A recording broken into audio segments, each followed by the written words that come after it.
Those That's up to the 10 Sri Lanka overs we were on for, batsmen, so 14 runs for 1 wicket.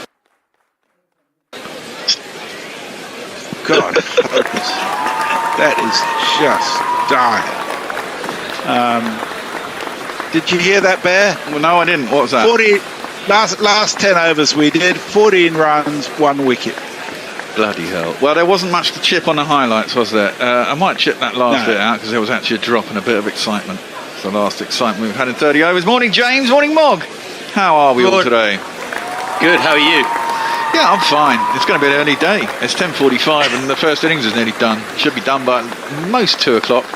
As that one is given a lot of air by Santner and it's defended. I see anything over 55 as a positive for Sri Lanka. Well, I mean, this puts them... well, unless something dramatic happens in the games above them, they're not going to finish higher than they are, and they could end up finishing bottom. As that one is flashed into the offside. Out through... Oh, no, there is a guy down at long off. It's Mark Chapman down there. Get through for 1, maybe 2. No, only 1.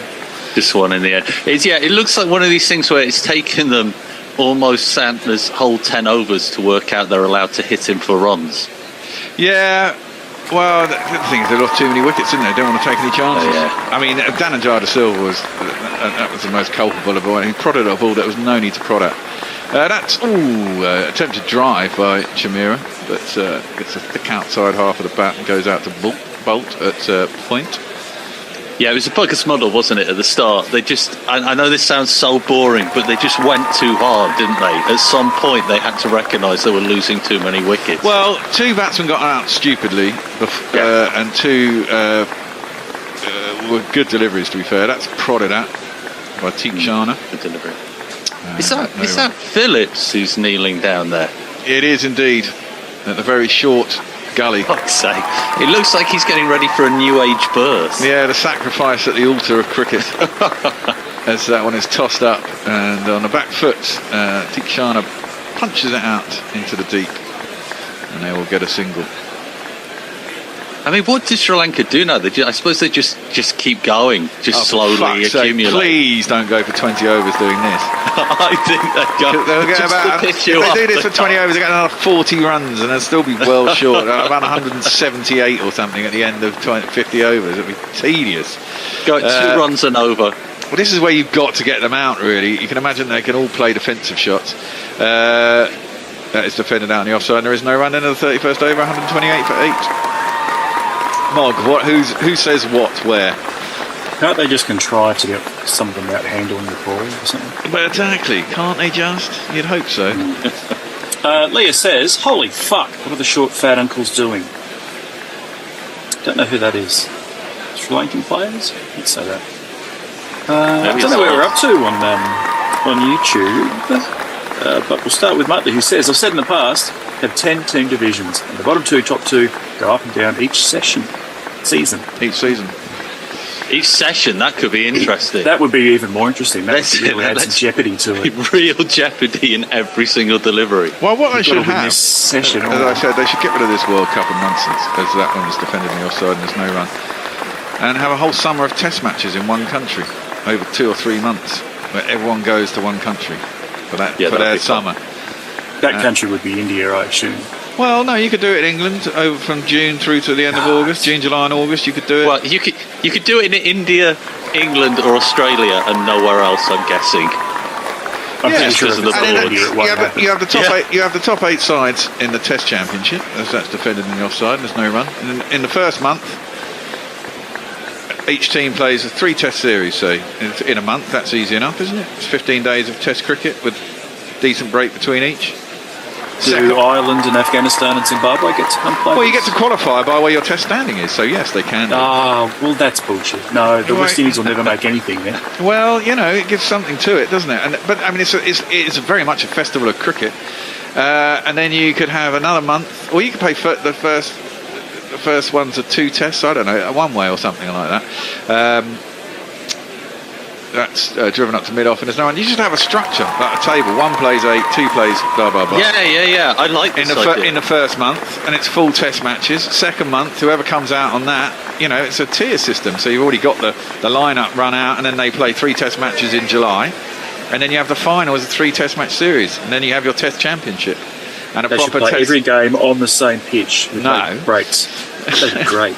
You got to also have a place that's got enough pitches to play that, which I think you do. Here, Australia certainly, and India. Yeah, true. That's a short ball left alone through the keeper, and there's no run. That gives meaning to the Test rankings, at least. Yeah, I agree. Because at the moment, the Test Championship just means nothing, really, does it? Until like the final happens. Whereas that would be a proper World Cup. I like that. Yeah, it exactly. means something if you're currently ranked number 1. Everyone else doesn't give a rat's. Yeah, exactly. Yeah. Precisely. And the only problem is, for example, it's all the points lost through time wasting currently. It's just crucifying. Yeah. It's ridiculous. That's played up to mid-on. There's no one. But you get 30 points for a win, don't you? England won 2 of the Ashes Tests, which was the first of the new round, and ended up with 18 points after the Ashes or something, didn't they? I think it's 30 points for a win, so we should have 60 for that, and we lost all the rest for timekeeping. And Australia ended up with more points, and have 10 more points now, but they won the same amount of games because they time wasted less, apparently. There's an appeal for OBW from around the wicket. I don't think that's any good. It's probably going down. It's bolts around the wicket. But that was a maiden over, wasn't it? Which is, Kane Williamson's trying to decide whether to review this or not. He is going to review it. Yeah. Bolt says yes. I don't think so. Surely it's going round from that angle. It seems to beat the inside of the bat, if anything. Yeah, hit the pad. Look it. But we are going to have a review. But for the sake of cricket, maybe we've got to keep our fingers crossed that this actually is out. Yes. Because I don't want to see another maiden in a 50-over match. Well, let's have a look. It's very wide of the crease. It's a knuckleball. And where is it? It's going down, surely, isn't it? Yeah, maybe not, It looks like what? I don't know if it's umpire's call. I think that could be hitting. Could be pretty flat on it's hit the outside of the front pad. I think it hasn't got an edge. I think it might be going on to hit the leg stump. There's certainly no edge. So let's get on to... come on, it's so slow at this bit. Yeah, there we are. Here we go. Oh, they're quite quick today. In line. No, that looks out now. Missing. No, it's missed. Not out. And, how funny. They review loss, so I think they don't have any reviews left now, New Zealand. And Sri Lanka 128 for 8.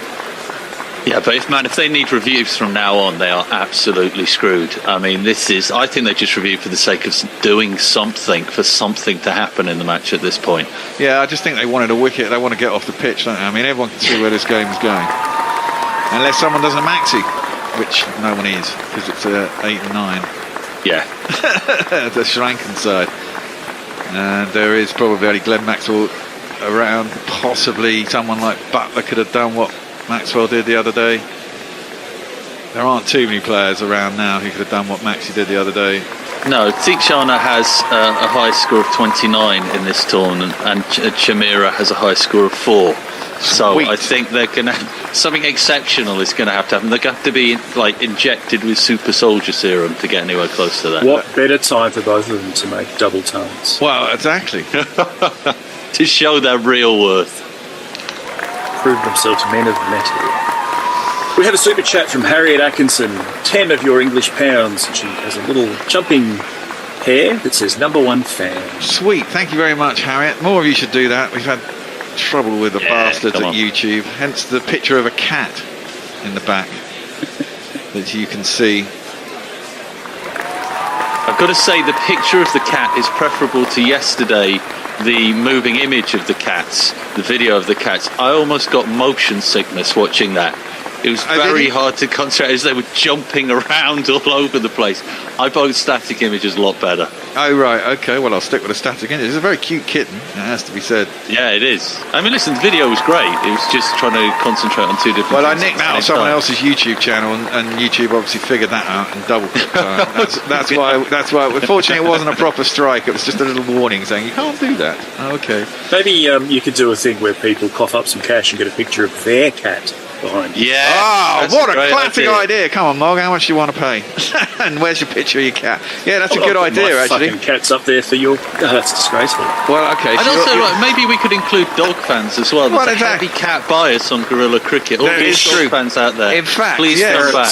Super chatters. Super chatters. Axolotl. I know, we're playing replays. Super chats, a minimum of $10 or £10, and a picture of your cat sent to our email, or dog, or it could be your cockatoo or your parrot, and we will put it up. We will put it up for a designated amount of time. That's great. Until the next person super chats us with another picture. So there's your challenge, and this will go on in perpetuity until we can get back to cats. That'll bankrupt me. Because we can put when they're not playing in India, we can put the scorecard back up and all the other bits and bobs. But we could not have a picture of a cricket ground, and we could have a picture of your cat in the background. Whatever. People only need to know the score, don't they? They don't have a picture of a cricket ground. I think a pet during England games is quite reassuring in the midst of all the rubble and disaster and despair to have a cute animal there. I'm sure someone's got a bulldog they can dress up in a St George's flag and put up there. Like finding your cat still alive in the ruins of Mariupol. Well, Ravindra is going to come back into the attack. He's just bowled one over that went for 6 so far. And presumably he's taking over from Santo, who's bowled out. And that's edged in the air, out. First ball, Ravindra gets a wicket. Woohoo! Shamira is not going to get his highest score this tournament. What did he say? What's 4? He's only got 1. He's got 1 off 19, and he's just chipped that to backward point. I think it's Glenn Phillips or Maxwell, can't see. Currently, it was a skipper, wasn't it? Let's just have a little quick look.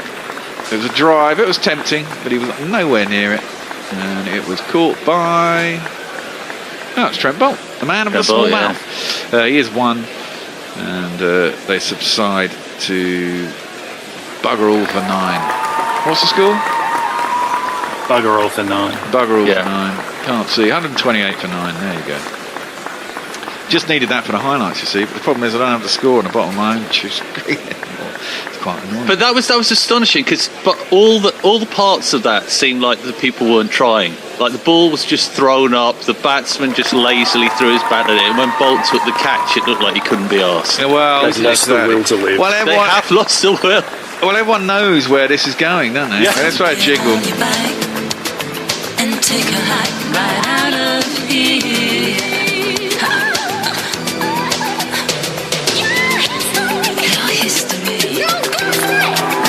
Yeah, there's some AI bot somewhere that if you input the heart's not in it, that comes out.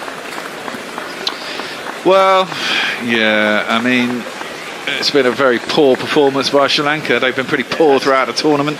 Can't pull it out at the end. I mean, I imagine that they're capable of beating New Zealand on another day, but not today. The new batsman is Madhushanka, who has, oh dear, going to get run out, surely. Oh dear, couldn't make it down the other end. The throw was poor, and they didn't run him out. He set off extraordinarily slowly and looked like he was running through soup, and had the ball. Even if Ravindra had actually been closer to the stumps and taken the stumps, he still might have been out, even though all that slowness happened. I mean, Madhushanka is close to being a top wicket taker in a tournament, and with someone like that on your side, you think Sri Lanka would be doing a hell of a lot better than they are, but they aren't, because no one else is sticking it to it. That's driven. Oh my God. A little shimmy down the track by Tichana. It's driven out to the covers. Could have been caught. It was aerial for a long way. And I'm going to need to take a moment off. This is too much excitement. Yeah, Okay. no, this should be illegal. Tichana like now kind of like loosening his shoulders now that the number 11's in. But yeah, isn't Madhushanka the top wicket taker? He might well be. I think he is. He's certainly right up there. I didn't want to say that because I wasn't entirely sure. He's got a jingle though. It goes like this. Madhushanka plays for Sri Lanka. Took a 6-4 on debut.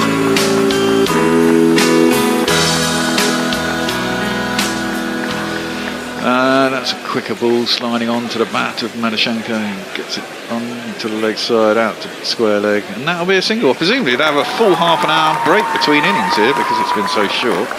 Yeah, I think the issue Sri Lanka have got, isn't it? Is Madhushanka's got 21 wickets, and the next higher is Rajita with 8. Yeah, I think basically it's all on his shoulders at the moment. I know, and I think they were. Well, I mean, they lost Hasaranga, didn't they? Before? Yeah, that was a big loss for them. Not only in the bowling as well. He's a useful hitter at 6 or 7. Cut. Ooh, by Tichana. I was getting ready to play a jingle there, but there was that was almost in. Cover comes around, and they get back. They only ran 1. They're not particularly quick running between the wickets. I think they expected more out of Tikshana as well, didn't they, his spinner? But he's only got about 3 or 4, and that's been their problem. And it doesn't help your batters if your bowlers aren't taking wickets, does it? Whereas in England's case, it doesn't help your batters can't get any fucking runs. It doesn't matter how you bowl. Moggy, over to you. Moggy. Good one. Brian in Brisbane says, Bear, you're seriously joking about having the comp in England. He's talking about a test championship thing. Seriously, the weather would see 25% of games rained off. Yeah, but it's a test match, so it doesn't really matter if you lose a day. I mean, hardly ever what happened in Manchester happens. You don't usually lose 2.5, 3 days in a test match. The way test matches are played these days, they're usually over in 3.5, 4 days, so you can afford to lose a little bit. Pitches do a bit, they're juicy in England. Bolt. Kieran Roseblade. Sorry, defended back to the bowler, and there's no one. Carry on. Kieran Roseblade says, delighted to have you guys back on our screens. Not sure about the catting that's going on, but I'd rather much be watching that than some dogging. Well, yes, I don't think we want to be watching dogging. Pay enough money, and you never know your luck. Well, didn't Stan Collymore got caught up in a dogging story, didn't he, when he was playing football? Yeah, I think that's right. Yeah, and someone else maybe. Do you remember that old TV celebrity Paul Ross, Jonathan Ross's brother? Oh God, did he get caught? I'm sure he was a dogger. Yeah. Although maybe that's something that someone told me rather than being a story. So maybe I rescind. Maybe you should just rescind that one. Driven up to mid-on, there's no. Not Paul Ross. He's never done it. He's a catter, not a dogger. 100%. Now, can I ask, do you think Bolt is dyeing his hair? Did his hair always used to be black? I thought it used to be brown. It seems much darker than it used to be. Maybe in the land of the hair dye for men, which is India. It's been hanging around the Pakistani. Yeah, exactly. It doesn't look that black. That's defended out to back the point, no run. Well, I mean, surely, New Zealand will also come out and try and blast this off in about 12 overs, won't they? Yeah, they will do. They must do. I mean, and then they're just pretty much guaranteed that no one can beat them to get into the quarterfinals. It would shoot up their run rate to close to 3, I'd have thought, if they can do something like that. Someone will probably work all that out. That's driven long and not particularly well timed, but time well enough. Tikshana moves into the 20s. He gets to 22 with a drive back past the bowler, and it's 4 runs.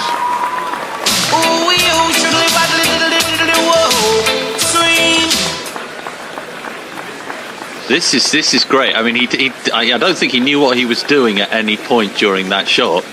But something happened that wasn't a single, and we should celebrate that, I feel. Well, we did, with a jingle.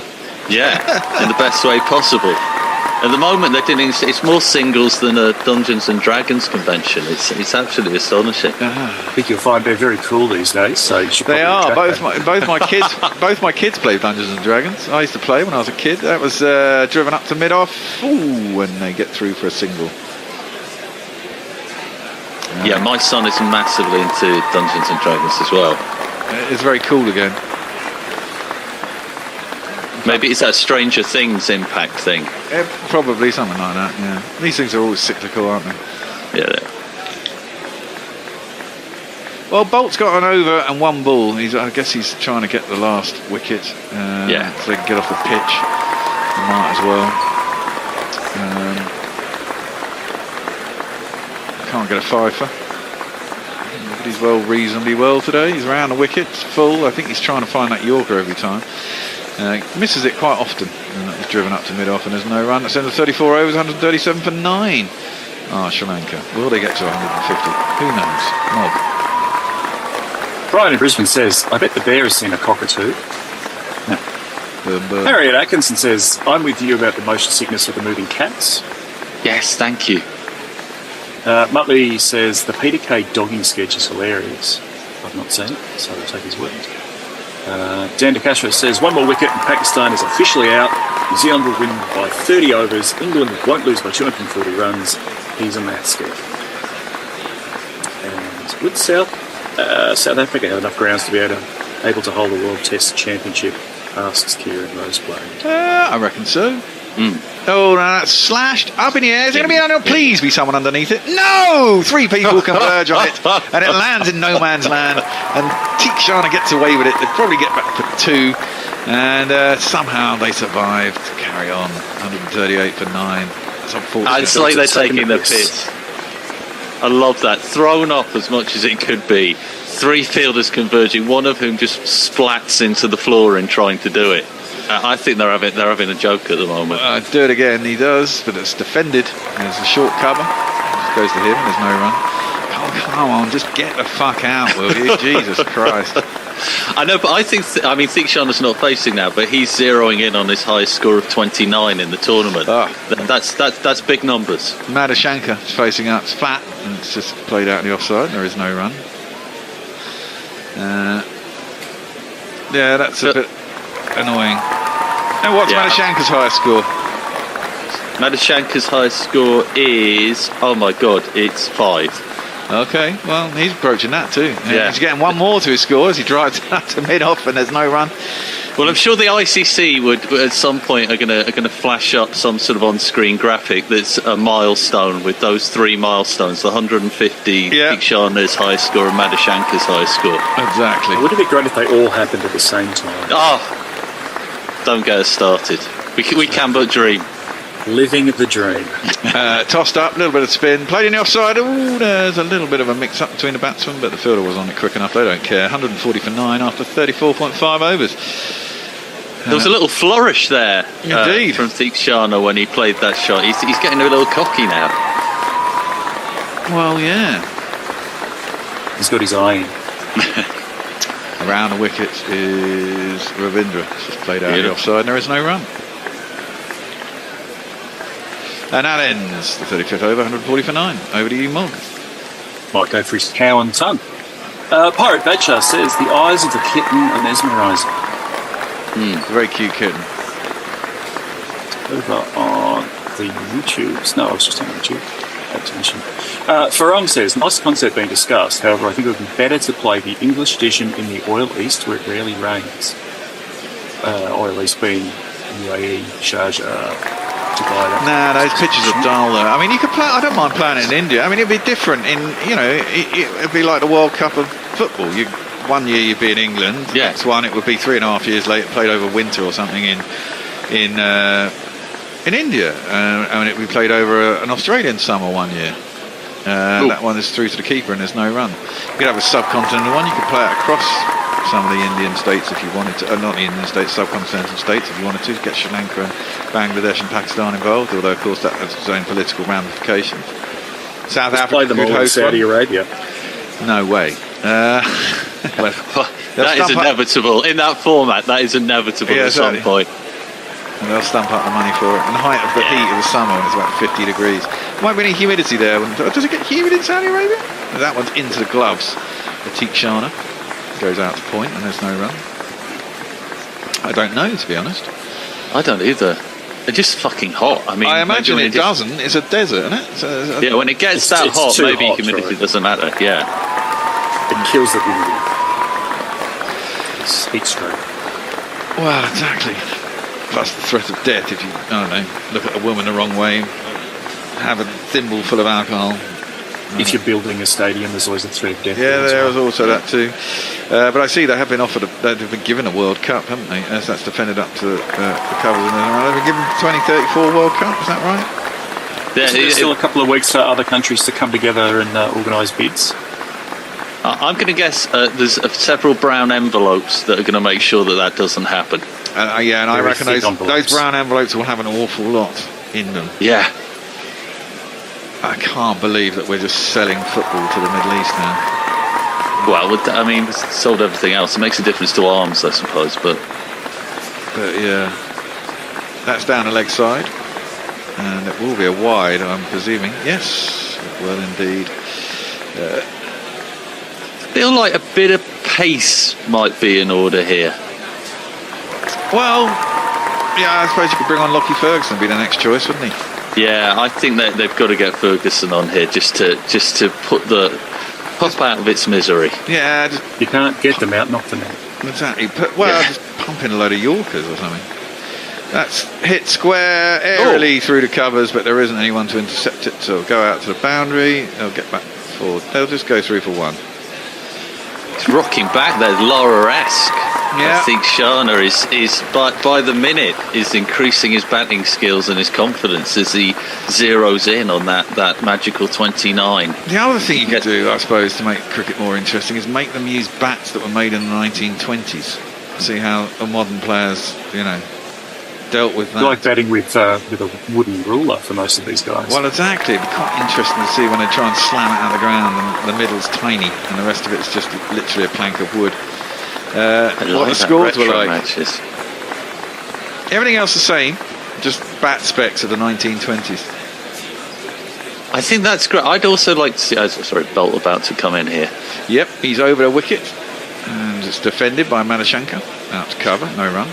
I'd like to see the over penalty rather than being a fielding restriction. Being a fielding restriction in the sense that maybe one of them has to hold a shopping bag in one hand to restrict their ability to catch the ball. Full of eggs, and if they break an egg, it's another penalty. Perfect, exactly. Yeah, or has to hold a dog and a leash during a particularly badly behaved dog during that time. And this is a completely different game now we're getting to. Some sort of weird hybrid. It's a knockout cricket game.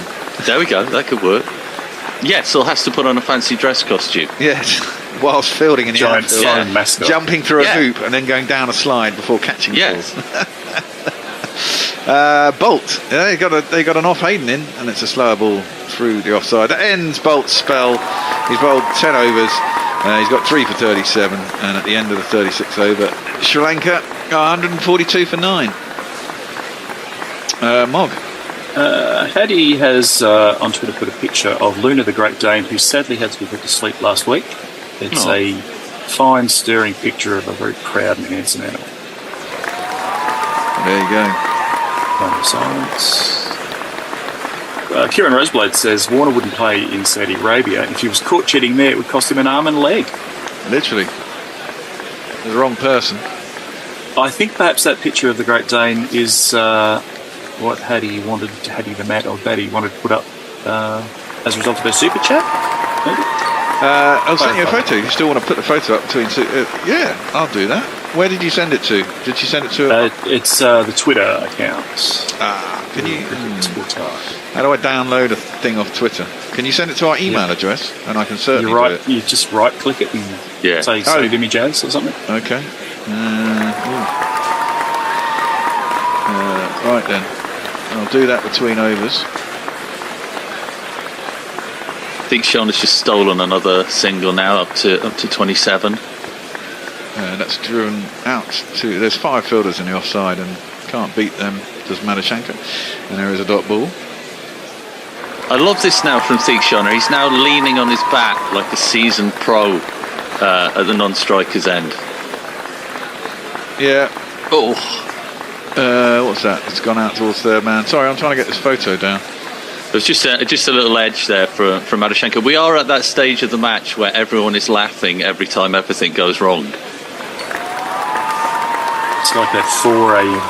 kind of time slot looking up on slides on to the batter, Madashankar. Just works it to the leg side. There is no run. The question is, are they going to get 150 or out? Yeah, we want that. It does feel like the Bill Wyman 11 versus the Piers Morgan 11 charity match at the moment. The way everyone's treating.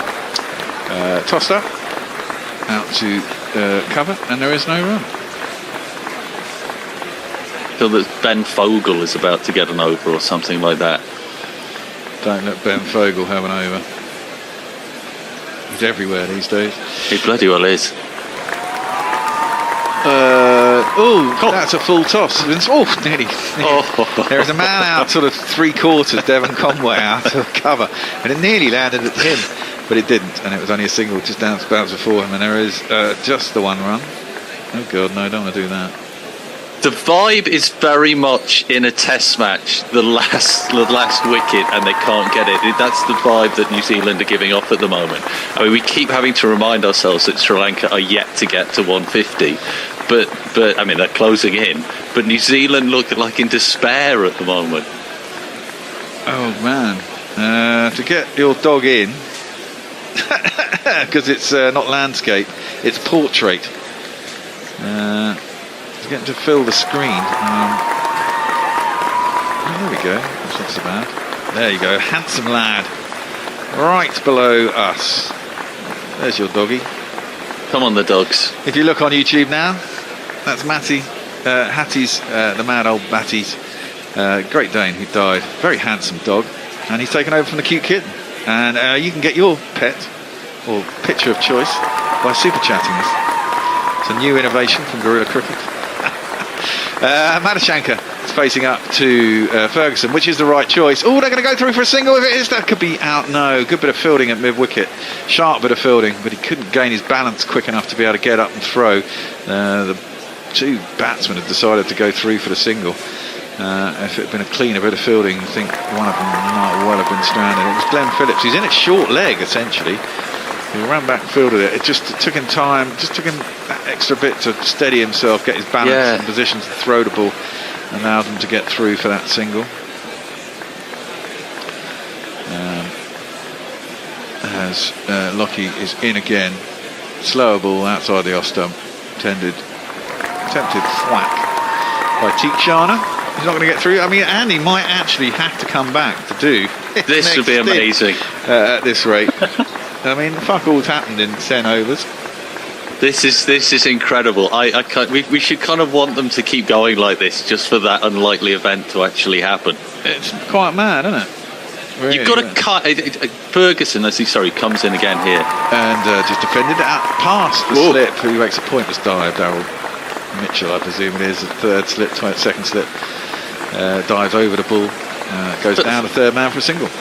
Ferguson is in that column with Angelo Matthews of likeable cricketers with unlikable shirt numbers. He is another of the 69 brigade, which, as we were discussing the other day, no grown man should put that on his shirt and find it funny by the time they're playing international cricket. No, true. They might have some other meaning in their life, I suppose. I laughed at it.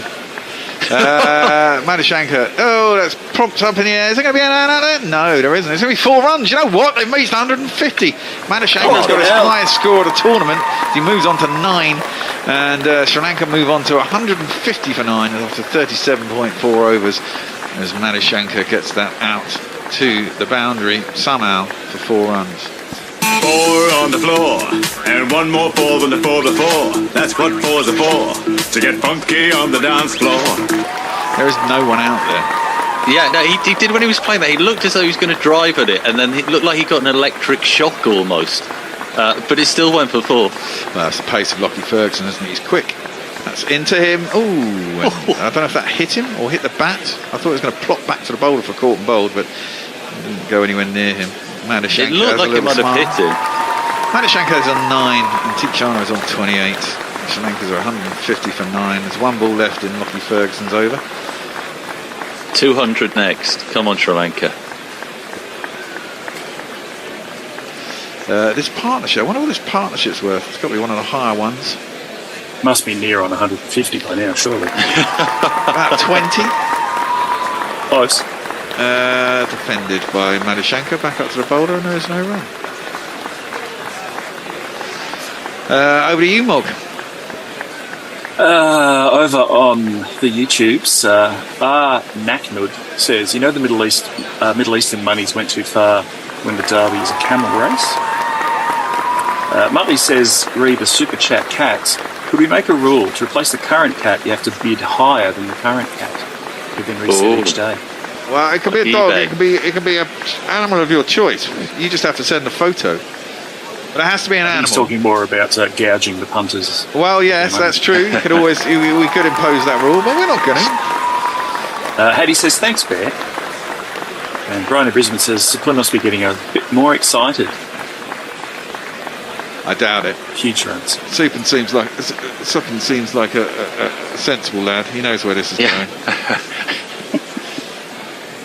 He tossed up by Ravindra. Played out into the covers. So Tikshana gets himself a single. He's equalled his high score. Is that right, James? 29 is the high score? He has. There's a ripple of applause around the ground as people recognise, cricket connoisseurs recognise that milestone for Tikshana. Onwards and upwards from here. Exactly. Tikshana, #1 cricket hero. Absolutely. Well, Ravindra bowls that flatter and straighter, and it's played out square on the offside. Madashanka was through quickly. Tikshana slowly up to the other end, but with enough time to get through easily enough. There, you see, there we go. We're here. Oh, actually, it's his best score of his one-day international career. Slightly less balls, slightly more balls than his previous 29. Only took 31 balls. This has taken 69. One for the purists. Yeah, one for the purists with his shirt number. I don't know. Left alone, through to the keeper, no run. Tikshana facing up now to Ravindra. This one to turn. The pitch has got some grip in it. I'll give it that. And it's defended, no run. Can I be over optimistic and say Sri Lanka have a chance now? No. Unless something miraculous happens in this pitch.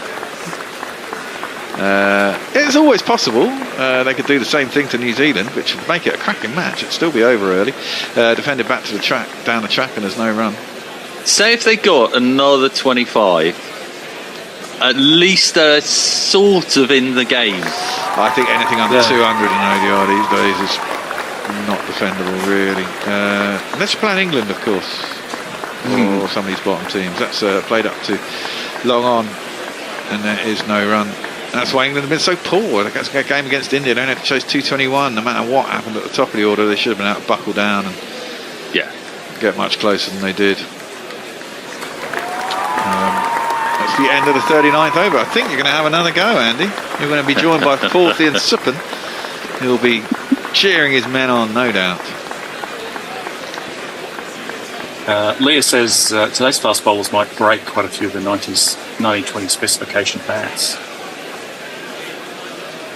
They might. Well, no. I mean, they're quite heavy and they're solid. They just don't have much of a middle.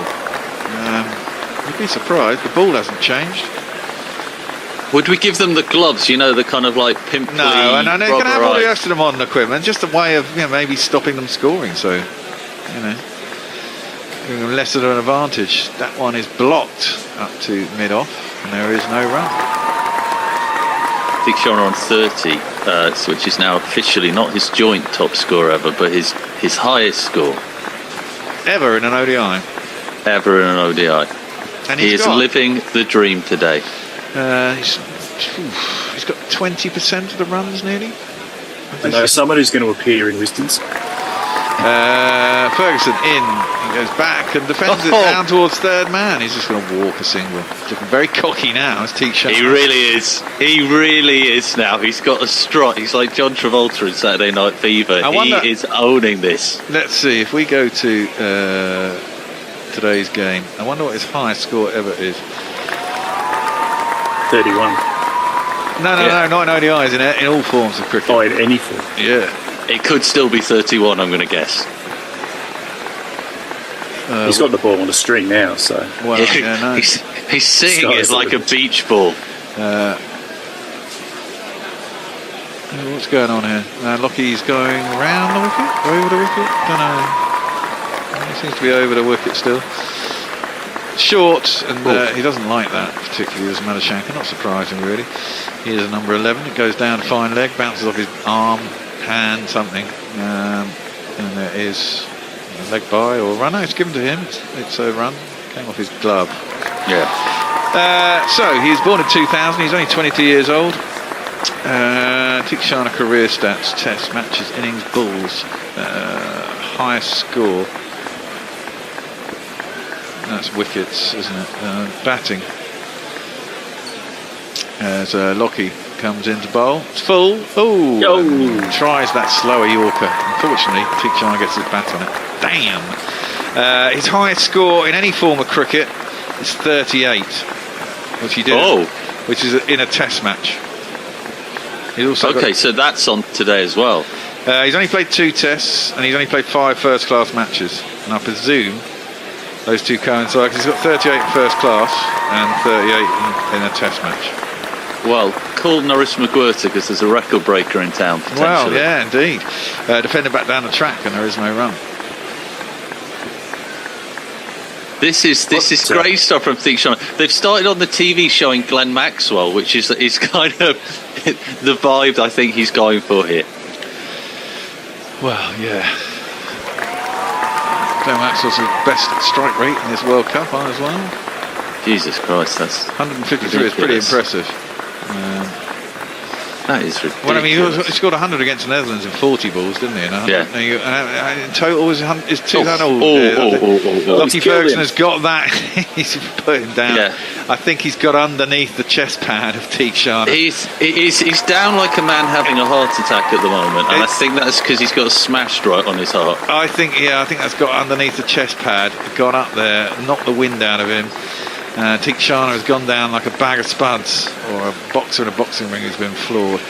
At the end of 40 overs, anyway, Sri Lanka 155 for 9. Madushanka's 11 off 21, and Tijana's 31 off 78, a run rate of 3.88. It is time to hand over to Andy, who didn't think this was going to happen, but he is back, and he's going to take you through these last 10 overs with Forthy. All right, Forthy?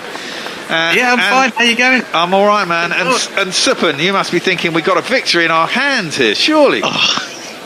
Well, 155 is an unbeatable. It's a winning score, mate. It's a winning score. Don't you worry. I'll hand you over to Andy, and I'll see you in a bit. Hey there, Supan. How you going? I think Andy's just taking his seat. Are you're at home, or are you in Mooney Pond? I'm at home today. I think Russ needs some sleep. He's had a few too many 4 a.m. finishes. And despite how good Glenn Maxwell is, like calling his innings till 4 in the morning, probably didn't help much. Well, I was sitting alongside him, and we were rubbing our hands at one stage, imagining the joy of a 1:30 a.m. finish. But it was not to be. Not to be. No. I think we'll get that today. I think that's quite likely. Hello, Andy. Hiya. Well, back for more. And these Sri Lankan batsmen have confounded us. We weren't expecting to do this last stint, although it could be over at any moment. But Mahesh... It could be a retired hurt. Well, he's got to show some gumption here, I think, Madushanka. I thought that hit him in the ribs at first, but it's actually hit him kind of on the right forearm, which is great. Yeah, okay. Right forearm bouncing into his chest, so like that kills. And I don't think he had enough. I don't think he had any pads on that arm. No, so well, it's going to be because it's you wouldn't. You'd have it on your left arm, and you wouldn't have it on the inside anyway. So he got in an awkward position. Good bowling from Ferguson. Tried to pin Sri Lanka's only bowler, which certainly should help if they can impact his bowling. Well, he's back on his feet. And Madushanka, unlike Chamira, is at least scoring some runs. He's got 11 off 21 instead of 0. And these two batsmen have we were all exhorting them to hit out, but they've kind of shown us, haven't they? Yeah, I just wish there was a way for England to end back at the bottom of the table. Well, don't worry, we can still try. We'll try our best. Oh, don't worry. If anyone's got it in them. Yeah. Right, Southey is going to continue. New Zealand a bit frustrated here probably. They were expecting to be in and munching on some scones by now, or whatever you have for tea in India. Batsman pulls away. All right, mate, you're not Marnus Labuschagne. Number 11, get on with it.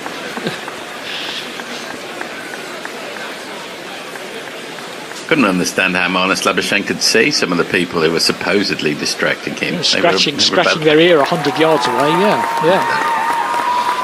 Southey is in this time, and Madushanka pokes it into the offside. Cover is in the ring, and there's no run. Who's on socials? Is it me or Forfey? It is myself, Supun, so feel free to make judicious comments.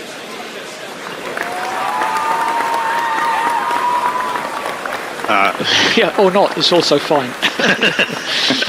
Just trying to think, like, what can you say about this game that's trying to get anything more interest in what's actually happening out on the field? Oh, he smeared that one into the leg side, Madushanka, and I think he's going to get 4. He sure is. It was a bit of a classic cow corner shot. They all count, though. 1, 2, 3, 4. Just had a good old hoik at that one. I think that's his 4th 4 in ODIs. So you haven't got great hopes for Tijana? No, I've got great hopes for, like, if Madushanka comes in, he should open the bowling. And and if he goes for a 5 and wins the game for Sri Lanka, that's my only hope. He plays that one out to point for no run. This partnership's worth 31. Doesn't need many more to be the highest of the innings. Wouldn't be the first time we saw that in this tournament. I think Mark Wood and Gus Atkinson put on about 70 out of 170 against South Africa. And one of England's... This is where New Zealand need a bowler like Stark to give away about 12 wides. He would be hoping you say it's up in the air, but cover was too far back.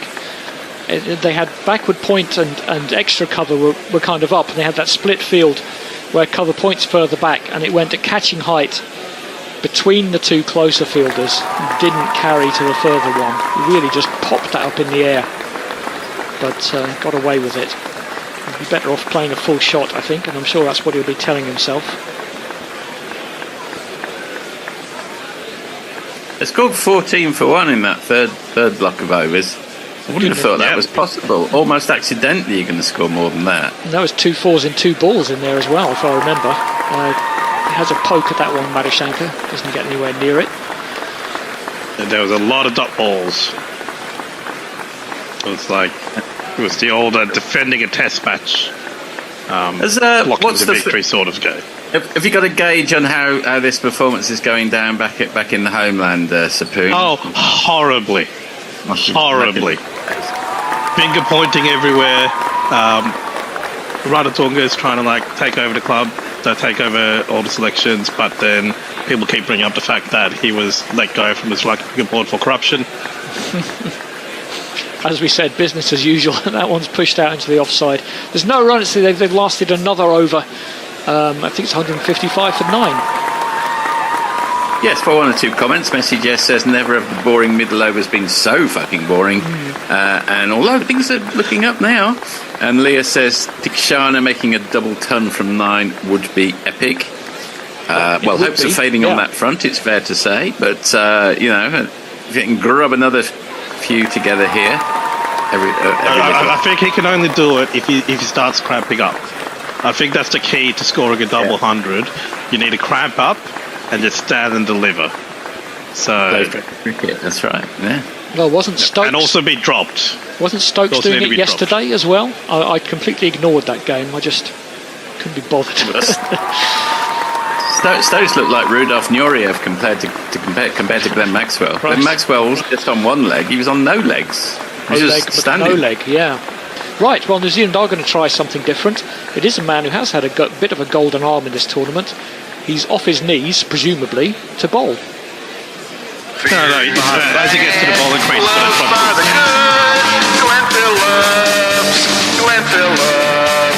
Glenn Phillips. As you say, could still have surprised us, but he doesn't. That one's shovelled round to short fine leg, and there's no run. I wonder if anybody's done that, bowled from their knees, probably in some comedy charity game. Just to get it to shoot through with no bounce. Phillips is in. That's a horrible short ball, and whichever batsman it is has hoiked it round the corner, but he hasn't got enough on it to get 4. Conway is round, and in fact he gets sent back and almost had a problem, and then it bounces off Phillips, and they might take a run, they might not. I think it was Tikshana eventually got a single there. Even a number 9 probably should have hit that for 4. Such a bad ball. There was an opportunity there for Glenn Phillips to get nutmegged by a cricket bat, which unfortunately didn't occur. Well, we had Joe Root being nutmegged by the ball yesterday and getting bowled middle stump, which was pretty emblematic of England's campaign. Like I say, if you're going to copy Glenn Maxwell, don't start with that. No, do the good things. Yeah, like I say, didn't watch the game, but I got people always keen to post the highlights on Twitter. Tikshana again is scampering down the wicket looking for the strike, but Madushanka's doing okay. He's on 15, and they turn the run down. They're on 160 for 9. Andy, you know about these things. People say too little, too late from England, but surely that's not right. Surely it was the right amount, but too late. Do you agree? Well, there may be argue that they're peaking at the right time. half a bat on that one, Madushenko. It goes down to short third for no run. Yeah, even yesterday they managed to get 170 for 5 before Jesus came and rescued them. Indeed. Phillips in again. He's been too short the whole over, and that one is poked out to deep point. They'll get a single. So Dictioner faced 80 deliveries so far, so there is he's on his way to reach a Cowan ton, which is 100 deliveries faced. It's a bit of older nomenclature from Wildlife Wireless, named after the great Ed Cowan, who did a lot of time occupying a crease and not having a great impact on whatever game he was playing. Well, we had that thing when England sucked at tests as well. People were getting patted on the back for facing 100 balls. Sibley and the like. That one is pushed out to deep point. Will be another single, 3 off the over. Wasn't a very good one from Phillips. 162 for 9. Okay. Do you know what? I don't think there is anything here. Let me just double check. Presses latest. Goes back. Goes forward again. Nope, there's nothing happening out there. And who can blame people, really? This is this is perhaps not the most gripping cricket. And it does feel as if the result is preordained. But we thought that in the Afghanistan-Australia match. So you just never know. At one point we did, yeah. But yeah, a few people gone off for an early tea, I suspect. Yep. Or perhaps they already have, and they've come back and they've gone, what, this inning's still going? Well, I certainly didn't expect I was hoping not to have to come back on, Andy. I'm pretty sure you were as well. Oh, I'm here anyway, so I don't mind. I was looking at the weather this morning, and obviously in Bangalore, and sort of thinking, well, if it's raining at the start, I'm going to wait until they start play. Then I got here and there were 7 wickets down before I got here anyway. Ugh. But at least I recommend if you're stuck and not sure what to do and shall I go, shan't I? I once, during the summer, during the Ashes, went to the Horniman Museum, which is only half an hour away, when there was a big threat of rain, and enjoyed myself, but then had to hare up the street when the rain cleared. There's actually a good record shop down by the station, which I've been in once or twice. They're going to get through for a single here. Yeah, not bad. That. Yeah, there is, yeah. Across the road, but by the bus stop. It's only open from like 12 o'clock. It's sort of record store / cafe. In Sydenham, good running there. Yeah, they did. That was well placed. Dropped it down, got through for a single. Yeah, I picked up a few in there. I picked up a Dio album, I remember. Can't remember what else. A little bit of turn off a shorter ball. It's played down to point for no run. It's always nice to just go through and just root through and see what they have, isn't it? Yes, absolutely, yes. Sometimes there's hidden treasure. Yeah, in fact, it might have been there as well. Ravindra is in, and he's dropped that one down into the offside for no run. It might have been there as well. I picked up Stuart Copeland's score to Rumblefish, just because it was £4, and I'd heard it was okay, and it's really good. His father was head of the CIA, I believe. Something like that. Was that Copeland or Summers? Oh, that was, yeah. No, I think it was Copeland, yeah. Dropped into the offside for no run. But people still think Sting is the evilest of the 3. He was a good drummer, actually. Yeah, he's kind of had jazz inflection. Good musicians, yeah, very good. Played into the leg side, there's no run. Andy Summers really didn't like punk at all, did he? He used to be in Henry Cow on those prog bands. Yeah. It just happened. They weren't really anything to do with punk. Not really. They just came out at the same time, and they had a pretty sparse arrangement on the first album, but they were really more almost reggae influenced. That one played out into the offside, and there's no run. I very much doubt I've got anything for you.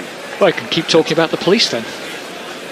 Well, I would just say, are you a fan of the Police, Sapoon? And by the Police, I mean the band. Oh no, I'm what is it? Is it Wu-Tang Clan? Okay, Fuck the Police. More of a rapper. Yep. Yeah, Ghostface Killer Man. Yeah. I mean, I don't mind the Police, but like, but there's other bands I listen to. The Police rather look like a band like a marriage of convenience. Whenever they're in an interview, none of them really looked at each other. They didn't seem to like each other very much. Hated each other towards the end. Yeah, they did do a reunion tour. Not that Sting needed the money, but I think the other two might have done. They had to point for no run. I'm a particular fan of Sting's first 2 solo albums as well. I think they drop off a bit after that, but the first 2 are very good. That does sound like an Alan Partridge comment there, Andy, I have to say. I'm sure it is. I've been listening to his latest audiobook as well. It's very funny. If you like those, the audiobooks are great because it is Steve Coogan doing it as Alan Partridge. I have heard them. Yeah, I'm a massive fan, as we all are now. Have you heard the latest one? No, probably not, actually. No, it's good. With the lighthouse, yeah. Punched up to long off, take a single. I will say I've been impressed how well Madushank has been picking the balls. Like, he's for a tail ender, he's been able to get behind with the face of the bat quite a bit, more than expected. Well, he's certainly doing better at 11 than Chimera did at 10, who just blocked everything. He might be asking for a spot 1 higher up the order. He has done well, 16 off 35. Good contribution from a number 11. Southie is in, short, ducks underneath it, no problem. And I don't think anyone had money on Sri Lanka completing their 50 overs, but they got half a chance of doing it. I mean, they'll probably have a swing like in the 49th and then get out, but... Yeah, so New Zealand are going to have 2.5 and over run rate required? Probably. No, it's going to be over 3. 3 would be 150. Yeah. My rudimentary maths suggests it's getting up towards 4. But I don't think New Zealand need to worry too much about knocking them off quickly. Bit of a swish there from Madushanka with the back foot, there's no run. Even if they took I think I read, even if they took like the whole 50 overs to get the runs, Pakistan would still need to win by 150 or something. Yeah. Which you wouldn't rule out. England might do it just out of spite.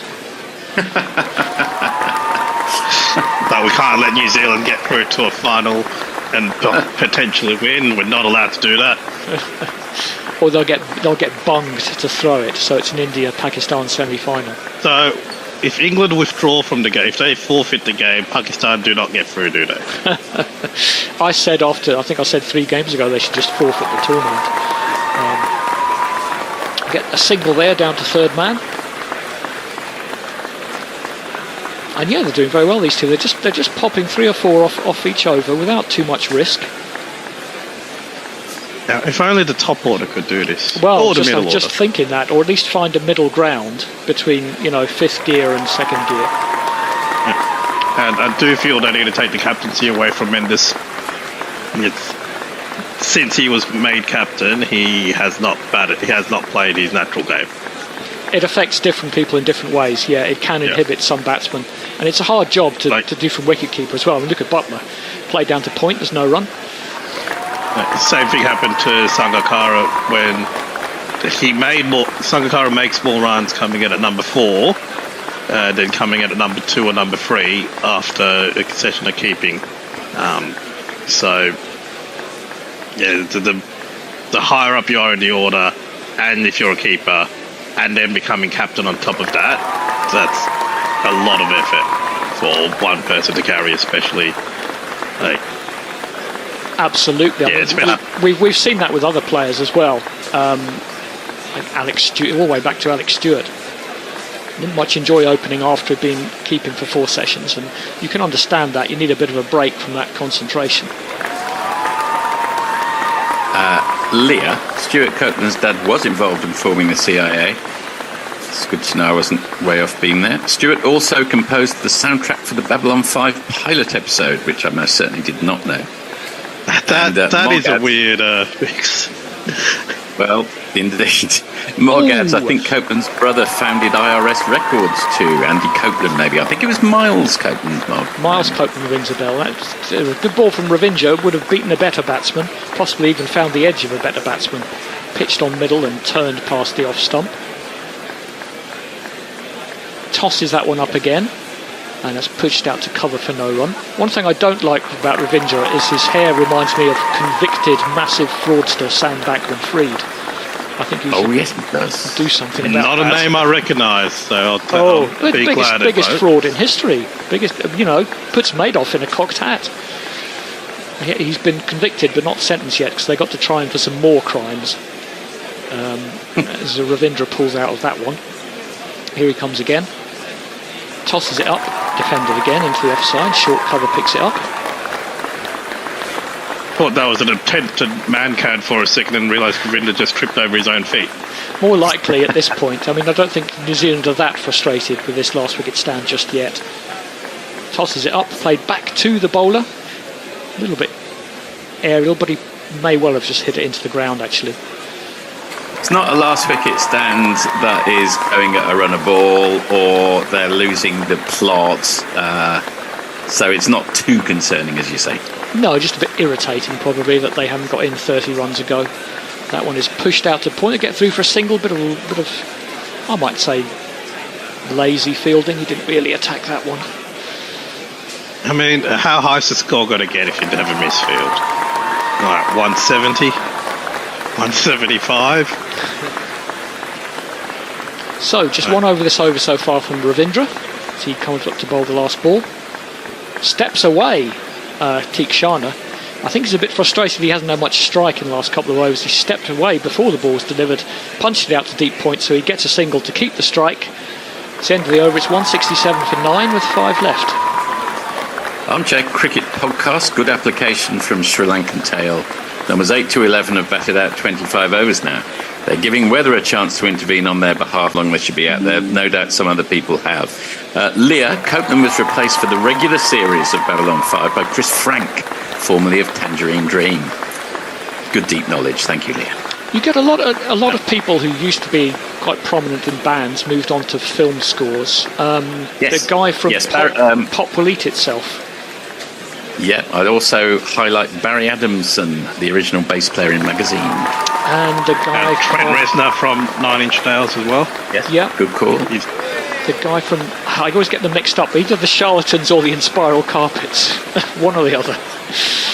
So Southie's a short ball and Tikshana has a flash at it and goes by outside the off stump. In fact, looking back, I'm still not sure they weren't the same band. Pretty similar. Inspiral Carpets had number 1, and with no one said it was going to be easy with Marquis Smith, bizarrely. There's going to be a wicket in this over. Tikshana looks like he just wants to swing it. Okay, let's see. That'll be good news for Southie. Short again, and you're right, he did swing it, but safely enough up to long on, and he might defy that prediction just by getting off strike, because they've got a single.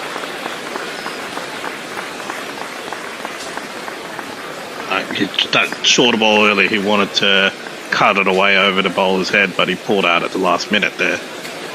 So, it was like 5 overs to go. If we go at 1 and over, we're only going to make 5 runs. We'll just put whatever we can on the board. I think they're still going to knock it around for a couple, and then maybe have a swing in the last couple. Yeah. Madhu Shankar's back on strike. Oh no, he has a bit of a whack, and it's one bounce to mid-off, who didn't move forward, but probably wasn't getting there anyway. I'm not quite sure where that was supposed to go. And Tikshana was about halfway down the pitch. I notice sometimes in indie films, Dean Wareham's name comes up as that sort of mysterious role of curating the soundtrack. That sounds like literally the easiest job in the world. He used to be in Galaxy 500. What a job that is. We could all do a bit of that, curating a film soundtrack. Curation, yeah. Oh, the easiest job in the world. I'm sure there are soundtrack creators. Did we say what? Curators, sorry, soundtrack curators tapping away on Twitter as we speak. That's how difficult it actually Hopefully. is. Then we'll get some action on Twitter. Yeah. That one's punched out to deep point. I think we've got the biggest partnership of the innings, because that's 41, and it looks bigger from my maths than all the others, putting the other batsmen to shame. Let me just... Yeah, I think that's the case. Biggest. Yep. So the previous biggest was Pereira and Asalanka, 38 off 22, and this one's 41 off 81. So big change in the run rates from the earlier partnerships. There's also a 27 off 14. Yeah, between Pereira and Mendes. It's been all or nothing from Sri Lanka in this innings. That one gets up, but it's quite well played. Down to third man. They'll pick up another single. Brings up 170. I mean, it shouldn't be enough anyway. Can they get to 200? Is there a possibility they can get to 200? I think they'd have to start going now because they still need 30 in 4 overs. But I think 190 might be feasible. Well, you never know. Have either of these batsmen got a 6 in their locker in the last couple of overs? They'll probably try to pick Ravindra off if he bowls another one. Who's left in the bowling attack? It's another good question. They've probably got a couple spare because Phillips certainly bowled. That one is defended into the offside and there's no run. 170 for 9 off 46. So Bolt, Ferguson and Santa have all bowled through. So it might have to be Phillips and Ravindra. And Southey has 2. So Southey will do 48 and 50 if he gets to 50. But Ravindra is going to have to bowl the other 2 then. That is interesting. The spinner's going to have to bowl the 49th. They probably thought there wasn't going to be a 49th, so it wouldn't matter. Just popping in with some German music news. Leah Copeland was... No, I've had that. Have I? Leah said Copeland was replaced for the regular series of Babylon 5 by Chris Frank, formerly of Tangerine Dream. Maybe we had that. Then she says, can't forget Danny Elfman, who was in Oingo Boingo. Mustn't forget him. Does that even count? Ravindra is in. He's short. His punch is a good bit of fielding at cover. Are they going to get through for a single? Don't think so. Phillips picked up, didn't throw. I think Tickshiner would just want to hold the strike now. Yes, I think he's starting to eye up the boundaries. And maybe he's going to say, well, now we're here, we've got something, we might as well at least try to get to 200 maybe. That one's too far down leg side, but it's hit the pad and rolled out for a leg bye. Tickshiner does not have a 50 in ODIs. So it's probably his best chance to get one today. Best for a while, certainly. You don't get many at number 9. I think his top score anyway is 38. Yeah, I think that was established 29. by the previous... Top score is 29. In all forms of cricket, I think the guy. I mean, I'm sure he's got 100 playing for the Dog and Duck in Sri Lanka or wherever it is, but in professional cricket, yes. Played into the offside and there's no run. I don't know whether they have Dog and Ducks in Sri Lanka, I doubt it. But yeah, a lot of these tail-enders would easily score a lot of runs in club cricket. Oh, that's a good ball, and in fact, they think it's out. Yes, it is. The umpire thinks so too. Had just had a bit of a prod. It was a good ball from Ravindra. The batsman had got his eye in to such a point that he could actually edge that instead of miss it. And it was a good ball, though. It pitched on middle and leg. It turned and bounced and went over middle stump and caught the finest of edges from Madhushankar. So Sri Lanka's resistance for that last wicket, highest partnership of the innings, has come to an end. Must have been a very thin edge. I'm surprised he didn't review if they've got reviews left, unless he's absolutely certain. He just thinks he'll be wasting everybody's time. But that's going to be the end of the innings for 171. So certainly disappointing, although it could have been a lot worse. Speaking of Sting. Yeah.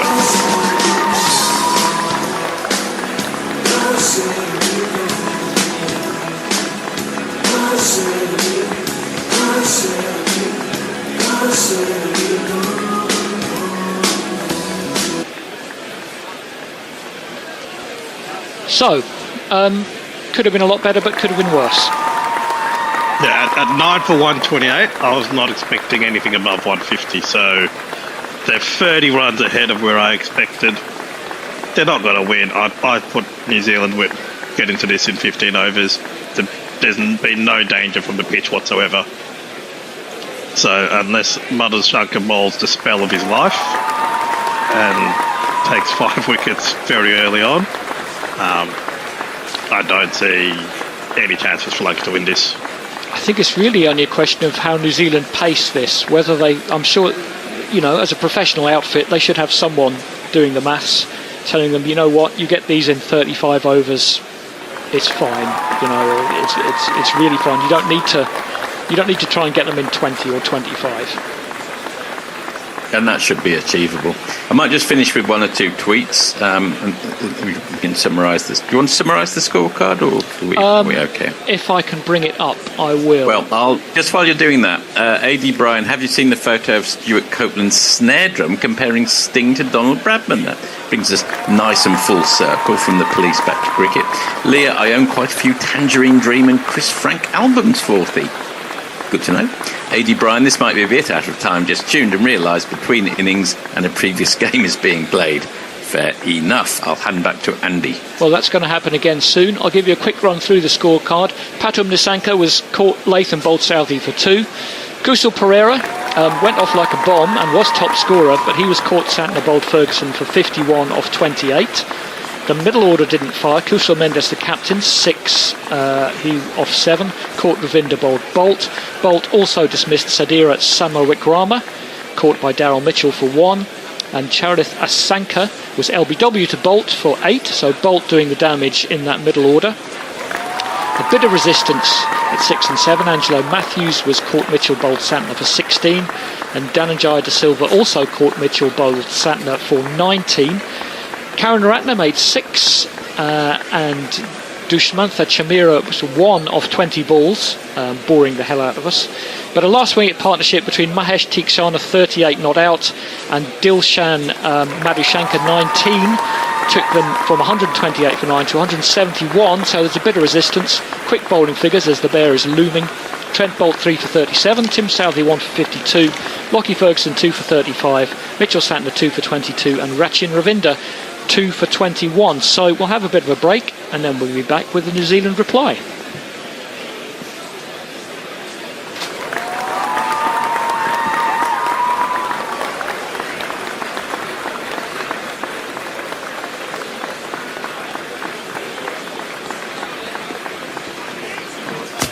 This podcast is part of the Sports Social Podcast Network. Gorilla World Cup. The highlights, Gorilla World Cup. The highlights. You wanna know all the news and more. This team right here gives you more than the score. All the action, the wickets and more. Gorilla's call it. Good morning, good evening, good dawn, good dusk, wherever you are in the world, it's Gorilla Cricket. It's game 40. It's the most important game in this World Cup. Do you know why? Because England might be able to qualify for the, as yet, not certain to go ahead ICC Champions Trophy, possibly in 4 years, in Pakistan where India won't go. But other than that, it's the most important game in the world. And England have won the toss and have decided to bat first. The playing 11 is as follows. One change. Johnny Bairstow is there with Darwin Milan. Harry Brook comes in. He's down here as number 3. Joe Root goes at 4. Ben Stokes at 5. Josh Butler captain at 6. Moeen Ali at 7. That's probably wise. So looks like Livingston is the man out. Chris Wokes, David Willey, Adil Rashid. Gus Atkinson is in for Mark Wood. Another probably good change. Give Woody a rest and give the new guys some have a go. Excuse me. For the Netherlands, it is Wesley Baresi, Max O'Dowd, Colin Ackerman, Sybrand Engelbrecht.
played down into the offside for no run.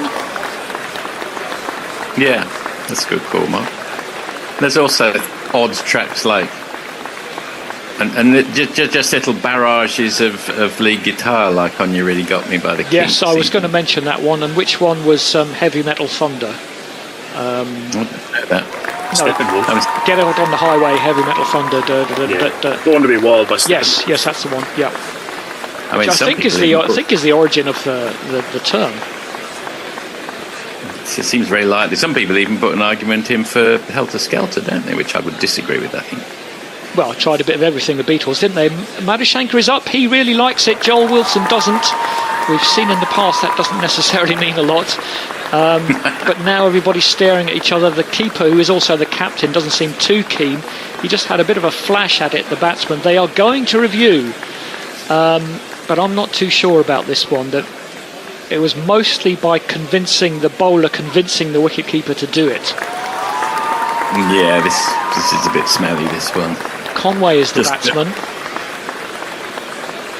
The thing is, you can try and make something happen, but you can't make the technology make something happen. No, we saw in that crazy Australian innings when the Afghani bowler was on a hat-trick, and they reviewed the one from Maxwell that he edged and bounced halfway to the keeper. Which is insane. On sheer adrenaline. I think he's missed that by quite a distance. I think he's missed it by about 6 inches. On the other hand, there was that catch of Stoinis's that was disallowed. That went the opposite way. There's also an odd moment in that match where Mitchell starting to walk off having not edged it. It went off the stumps. It hit the stumps, yeah. That was actually, I wish I'd been on air, because that was been my first impression, was that just looked a bit strange, and it hit something, but it might not have been the bat. I wish you'd been on air as well, Andy. It was 3 o'clock in the morning at that stage. So that was a waste. I will say that is not the worst review we've seen this game, though. That is Fuller from Madushanka. It's beautifully driven by Conway. Lovely straight drive, and that's going to be 4 more. Just four. Yeah, New Zealand reviewed one which the batsman so obviously smashed into his pads off a full toss. It was very strange. Yeah, I think the one that they reviewed actually hit the bat. I think it was the hat-trick ball, and they were so pumped up. Imagine if you deny a man as a captain the chance of getting a hat-trick, only to discover afterwards that for some strange reason he had been out after all. And then imagine the guy gets 200 not out to win the game. There's that as well. Punched up to mid-off, good piece of fielding, and there'll be no run. I'm sure we all know the story of Brian Lara when he got his 500. I'm sure we all know this one when the Someone keeper dropped him. Keeper dropped him when he was 19, turned to first slip and said, "Knowing my luck, he'll probably get a century today." Yeah, and the rest. I think my favourite Brian Lara massive score story is when Caddick finally got out for 375 and told his teammates, "I told you I'd get him like that." I hope he was being funny. Andy Caddick was not noted for his sense of humour. No, I'm not sure he was. Punched into the offside. Oh, both batsmen scamper and think about a run, think better of it. End of the over, 16 for naught off 3. Here in Roseblade suggests that they only reviewed that because Wilson said no. They're going with the proven tactic or do the opposite of Wilson. Yep. AKA blind Joel. Messages has a net run rate hypothetical update. If New Zealand can win within 30 overs, Afghanistan would need to beat South Africa by 400 to get ahead of them. Or Pakistan would need to beat England by 250. One of those is probably likely. Possibility. I think you've got to ask yourself in hindsight, if you're Afghanistan, which is more difficult, taking that catch that Mujib dropped or beating South Africa by 400 runs? Got a lot of challenge. Jay says, weren't Saxon the inspiration for Spinal Tap? Although you probably knew that already. I think they were definitely in there. They were definitely... I'm sure I read Harry Shearer saying he had looked at Saxon's bassist, who did look a bit like that. I think every heavy metal band said after they saw Spinal Tap, it's pretty much like a documentary of us on the road. Yeah, it's punched into the offside, there's no run. Van Halen sat down and watched it, and they all had a great time, except someone someone said to Eddie Van Halen, "Didn't you like that? You didn't laugh." And he said, "That all happened to us." Quite exactly. Including the Stonehenge bit.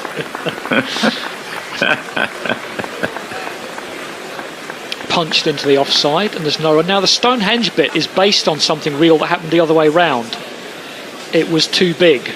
That was Black Sabbath, wasn't it? That they asked for something of a particular size and it came back too big instead of in Spinal Tap too small. And they couldn't fit it on the stage. Tossed up by Tikshana and punched up to long off for a single. It's quite a nice bit in the 24-hour Party People where Peter Saville, the factory record designer, is constantly coming up to Tony Wilson with beautiful designs that he spent an age over for gigs that have already taken place. And Tony Wilson, being a purist, says that's really brilliant work, Peter. Thank you so much. Yeah, and that's another good Steve Coogan performance. It is, yes, as Tony Wilson. The one where Mahesh comes in, punched back it up to long off again, and they realise that every copy of Blue Monday they sell, they're going to lose 10p, and they say, it's not going to sell any anyway. Yeah, that's right, yeah. That's actually true. Yeah, they lost money every time. I think they also had two sets of accounts at the Hacienda. The real one and the one they showed to the tax people. At least, well, they wouldn't be alone in that. Punched into the offside. There's no run. Well, then they had because they were cutting down on costs, they had a work experience person, and the tax person came around from the Inland Revenue. He gave him the wrong set of books. Oh, that's certainly a false economy. The Trumpian style stuff. Defended into the offside, and there's no run, and we can see Ravindra is actually third on the list of top run scorers. He's only 18 short of Virat Kohli at the moment, so something for him to work on. Yep.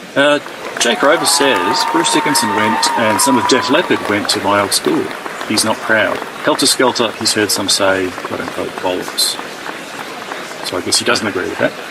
Lennox Lear says, Napalm Death were on top of the Pops. Were they? They were. Yeah, oh, excellent. Yeah. Only for 3 seconds, though, because that's how long the song lasted. 1 second's worth of song and 2 seconds worth of explaining. And Nindo says there's a high... Sorry. We Suffer, isn't it? That's the short one. You Suffer. You Suffer. It makes all the difference. Madhu Shankar's in. Played back down the wicket for no run. A friend of mine was at public school with Bruce Dickinson until Bruce Dickinson was expelled, which wasn't very long. He's one of those airline pilot guys. The airline pilots, yeah, he is absolutely. He was nearly an Olympic fencer. We had the member of Napalm Death went to my school, along with Jerry Dammers and Debbie Ashby, notorious page 3 girl. Well, not notorious, just page 3 girl. She got expelled for being page 3 girl. No one knew on what grounds was she expelled. It's not illegal. Madhu Shankar's in again. Oh, it's an edge and it's missed. It's missed. The keeper and slip were very far apart. There was no doubt the keeper should go for it, and he did. But really, there was a big gap between those two, and the keeper could not cut it off. Of course, it runs off down to the boundary for 4. 1, 2, buckle my shoe. 3, 4, shut the door. Well, Sri Lanka didn't shut the door in their slip cordon there. They did not. It always looks clever when you edge one of those straight to the man who's solely standing at second slip, but is it just guesswork? It feels like it's just guesswork. It is. Just putting It is. Yeah, I'm sure it is.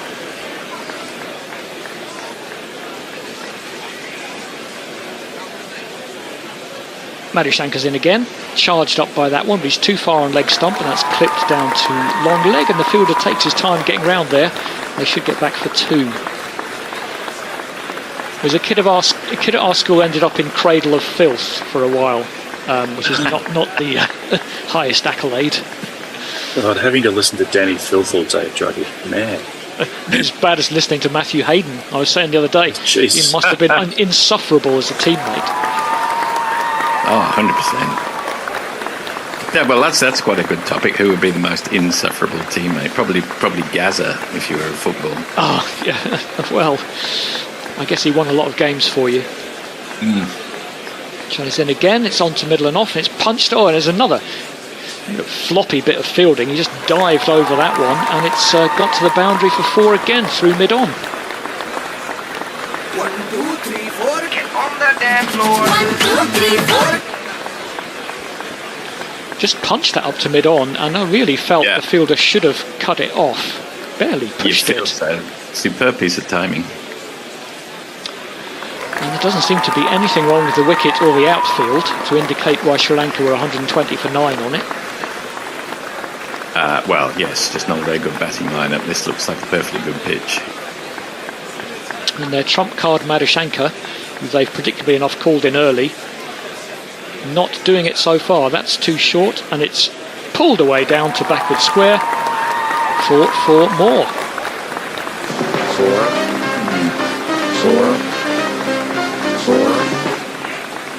And this is not the start Sri Lanka were looking for. Well, quite. I mean, I think any flickering embers are being extinguished right now. This is pretty well going perfectly for New Zealand so far. And what's that, 14 off the over? Yes, and it is. 1 ball to go. The start for people wanting to go to bed early. Down your way, quite possibly, yes. We're just getting going usually this time of night. In again, defended that time, so he gets out of the over, but he's still not too happy, and nor should he be. New Zealand 32 for 0 off 5, chasing only 172. Over on Twitter, Adindo says there's a high-level effort by Cricket Australia to get Matthew Mott back into the women's team setup for Australia. They can have him. Someone sent them an anonymous note that Med Lanning would reverse the decision to retire if he returned. It looks like Cricket England sent it. Hashtag just kidding. I mean, there's no question in my mind, everyone at the top level in England should just resign after this tournament. It's not good enough. A, they won't resign, then the question becomes, should they be sacked? And again, I would say yes. It's interesting to work out who the scapegoat is. Well, interesting to do. That's the deliberate structure of English cricket, is so you can't quite tell who is responsible for decisions, so that people can dodge the blame and shift it onto someone else. It's designed quite well then. Yeah, is it Key? Is it Mott? Is it Butler? Is it Strauss? You can never work out in the corporate world how the person right at the top of the tree was effectively bulletproof, no matter how badly the company was doing. We always had people come down from Sydney to Melbourne and explain how badly we were doing at one stage. But I couldn't help thinking, if you came down to Melbourne all the time, maybe that would be helpful, rather than just coming down to shout at us. It's a change of bowling, as that one is punched up to long on for a single, and this man is bowling. A million miles from home, says I won't let the pace attack cut through me. They need some more runs. Who could score some tons? De Silva maybe. He's in again. It's clipped out to deep square. Square legs after it. They could get back for 2. No, just the 1. I think the turning point in our culture was the Trump campaign of 2016, where people realised that if you just don't apologise and front things out, you could get away with unbelievable amounts of shit. Even Trump, just cause chaos. Yeah, even just Trump himself was going to pull out after the whole recording thing, as that was high over extra cover. It's going to be the first 6 of the innings. One of the substitutes tried to catch it. He drops it, and it's a big 6 over extra cover from Conway. That's really opening his shoulders. Oh, I say, chap, give me any lip. It's actually Ravindra continuing his fine form. Lovely shot, that one. The thing you're not allowed to say, Andy, and I feel even a bit queasy saying it at all, is to wonder whether democracy itself is a bit broken. Oh, I think it is, yeah. And Ravindra didn't go through with that shot. He waved at it outside cover. It looped over extra cover for a single. I mean, yeah, in the fact that you have to be UK Tory levels of incompetent not to just win the election if you've got the most money. But democracy in the social media age has devolved into demography and populism. Yeah, for sure. Well, there's a lot of other reasons for that.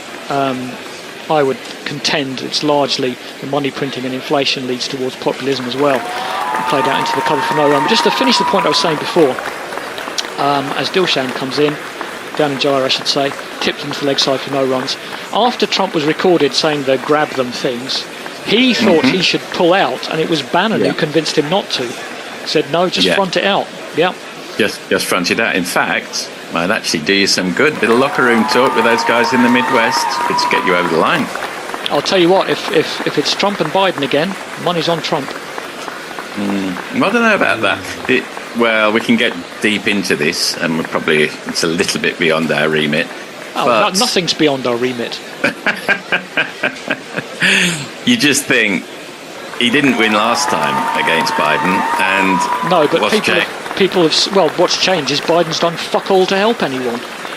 Well, the other thing that's changed though is that Trump is on 91 charges, some criminal, some civil.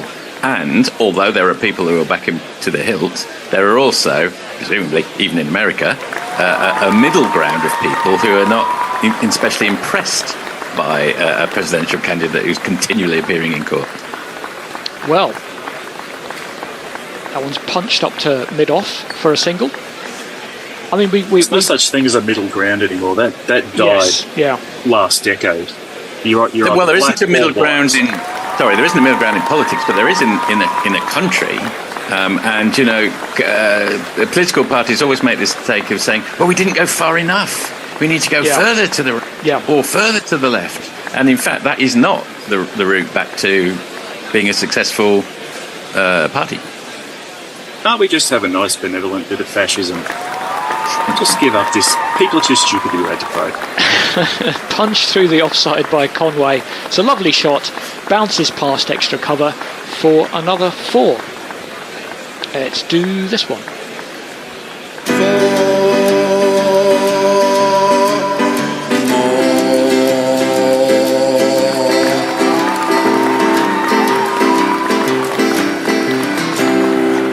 And it very much is 4 more, as these batsmen are showing no trouble at all. And New Zealand could be on target to make Pakistan's job almost impossible. And I only use the word almost because it's against England. That's going to be 4 more, as it's a slower ball from Madishanka, pitched up on middle stump, whipped away by Conway, who looks in excellent touch. That's another 4.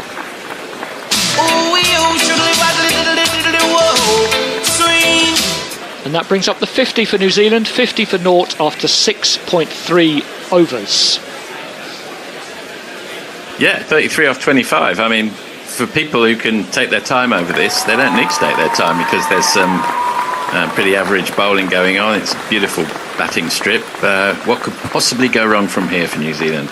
Well, if it was England, trying your best to inject some jeopardy into this game. The kind of thing doesn't work when you do it on purpose. Back down the wicket and there won't be a run. Well, the Bear said in the green room, he said, you know, they can afford to try to score this quickly until they lose 2 or 3 wickets. Then they can just cruise the rest of it, which I'm sure is probably the plan. Yeah, that's right. And honestly, this is not a high-risk approach they're taking. They're just punishing bad balls. No, and this is what you can do in the power play. If you're not England and you know, lose 2 wickets and suddenly decide you're going to block the rest of it out. The mysterious thing, though, about the English batting lineup is those are not bad batsmen per se. Well, they weren't 2 years ago. I wonder if some of them have passed their sell-by date. Punched down the wicket by Conway, and he'll get through for a single. Yeah, and that may well be the case. But I think there is a danger of saying, you know, as English supporters have through the years, saying bunch of rabbits, bloody hell, I can do better. All of that kind of thing. In fact, they're perfectly decent batsmen. Maybe it's one tournament too far. Their total is currently less than the sum of their parts. Definitely, I would clear out everybody 33 and over, except they've given half of them contracts. Logan's run them. Yep. Well, that would just leave Gus Atkinson and Harry Brook. And the team that looked really good playing Ireland. Let's give them a go. Yeah, that's very true. Madishanka's in again. That's better from him. Pitched up a bit of swing, and Ravindra possibly surprised, just played right through what he thought was the line and actually missed it by a mile. There's 51 for naught off 7. Jack Rover says, my school's hippie non-exclusion policy has been biting us on the arse for a long time. Bloody public school rejects. But then again, it saved my arse several times, so I shouldn't really complain. I guess because Jay is just a little rapscallion. And look where he is today. Having his tweets read out by me. Lucky bastard. Jay Taylor on YouTube says, Jesse Ryder and Kyle Mills could chase these runs down after Happy Hour. Invokes the movie Idiocracy. Oh, it's a fantastic movie, yes. It's completely hamstrung at the time. Once a lot of the corporations who had sponsored it realised what was in it, so they became a lot less keen. I knew that. Punched up to long off for no run, so Fox practically buried it. They hardly released it at all. They should. There's some quite interesting interviews with Mike Judge about it on YouTube. I always think, you know, you have to take quite a detailed test in order to be able to drive. Come back to that. What should people be tested for, Ian? Well, I feel that they should pass some sort of test in order to be able to vote. And breed. Well, breeding's another matter. I see. Breeding's another matter, but certainly voting. Tossed up again, swung away by Ravindra over mid-wicket. That's going to go into the yellow seats. Bounces off one of them straight back onto the pitch. That's not going to help the ball, but it's going to help Ravindra as he gets 6 runs. 2, 4, 6. So, join us on Guerrilla Cricket for a healthy mix of cricket and eugenics. I'm trying to steer it away from the eugenics, thanks, Mog, but you know. Ravindra's back in again, and he's punched that one between the 2 men in the covers, and he's going to get 4 more. 1 and 2 and 3 and 4. It's a very useful net for these two. It may be that not too many other Kiwis get in tonight. Maybe not, a bit like that England game. Silver's in again, onto leg stump, plays it back. Batsman slightly in the way, but they still don't get a run. Ravindra goes level with Virat Kohli on top run scorer, but he knows Kohli's got the Netherlands on Sunday and will be licking his lips to get another 100 there. Ravindra punches it up to long off. Another single. He plays with great maturity, Ravindra, I would say. He really does. He's been tremendously impressive in this tournament. That's the end of the over, 63 for naught off 8. Pirate Bachelor says, we have a template for the current post-financial crash era. We're currently in the late 1930s. So that bodes well for next decade. Yeah. It's not far off. Some people do believe it's kind of an 80-year cycle. People start talking about the 4th turning and so on, but go on, sorry. What happened in the 18th? What was it, 1850s? Crimean War? US War of Independence? Wasn't that 1860? No, Civil War. Civil War. Yeah, but, you know, close enough. 1860, 1940, 2020. I don't think that's an 18th cycle. I don't regard the Crimean War as particularly important, Dad. How dare you? Well, maybe to the Crimeans, obviously. I mean, yeah, if you go back into the 19th century, obviously you just pick a year out of a hat. There's a few wars going on. Well, not really. I mean, the problem with the First World War is because they hadn't had a big war for so long that they felt they needed to kind of sort it all out, because there hadn't really been a significant European war since the Crimean, in fact. Well, apart from 1870, France, Germany. That was. It goes back to the money again. That was played back to the bowler for no run, because that was the first war where governments could really fund it by just printing money. The Fed had come in the US in 1911, and the Bank of England was getting a lot more happy about just generating money to fight wars, and that's an argument as to why the First World War lasted as long as it did. I live not that far from a bunch of streets named after Crimean War places. Balaclava or things like that. No, it's quite popular in Melbourne. 302 more 50s for Ravindra in this tournament. What a tournament he is having. And he's looking too good for Sri Lanka at the moment. Punches that one up to mid-off, taking a quick single. It's a direct hit. I think he's there, but they might just have a look. Joel sure Wilson they will. doesn't really know. Wilson is looking around for someone else to advise him. Of course, they're going upstairs. Well, they We've always got do on run-outs, and even if he's like a yard out. Or yes, they don't want it to be the one where the bat was in the air or that hadn't been. It could happen. We've got a suburb called Alamein up the road from us. Yes. Which was founded for. I mean, that guy is in by a yard. I was going to say that was close. It was close as to whether Ravindra would pass the stumps before the ball hit them. Yes.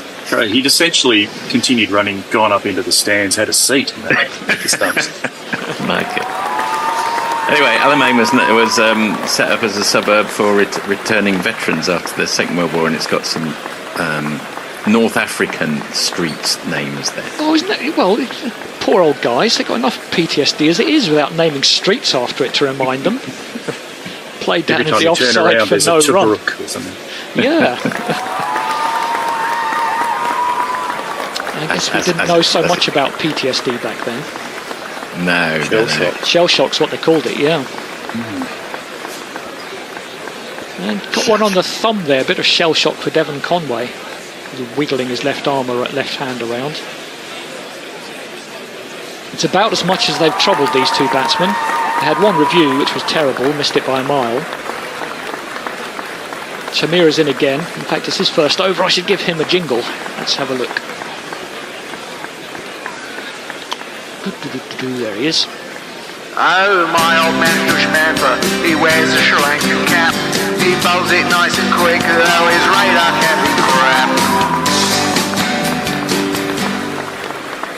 Are we done? Yeah. Devon Conway always looks a little bit like the intellectual one in a gang in a film.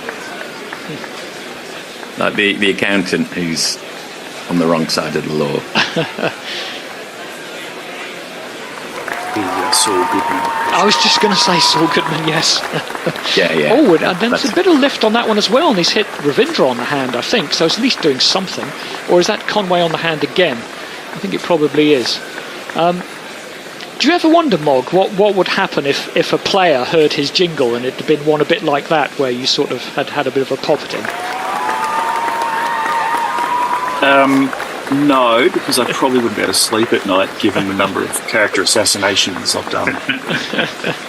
Especially most of the Australians. I think back in the day, someone played Graham Swan's jingle, and he wasn't too impressed. It wasn't really. I believe he quit cricket and left the tour when he heard his jingle. Yes, I think he did. Yeah. It wasn't even particularly insulting. I don't remember that one. It just went, "Let me on the telly." Put me on the telly. That's the one. Yeah. Mm-hmm. Anyway, Conway's got a couple of bangs on the hand, and he's having some treatment now, which is, as I say, the best Sri Lanka have done so far. Yes, again, as per normal, this is the biggest threat to a team going into the. You don't want a fractured finger for your batsman. He's looking at it very gingerly. No, New Zealand have just about got everyone back.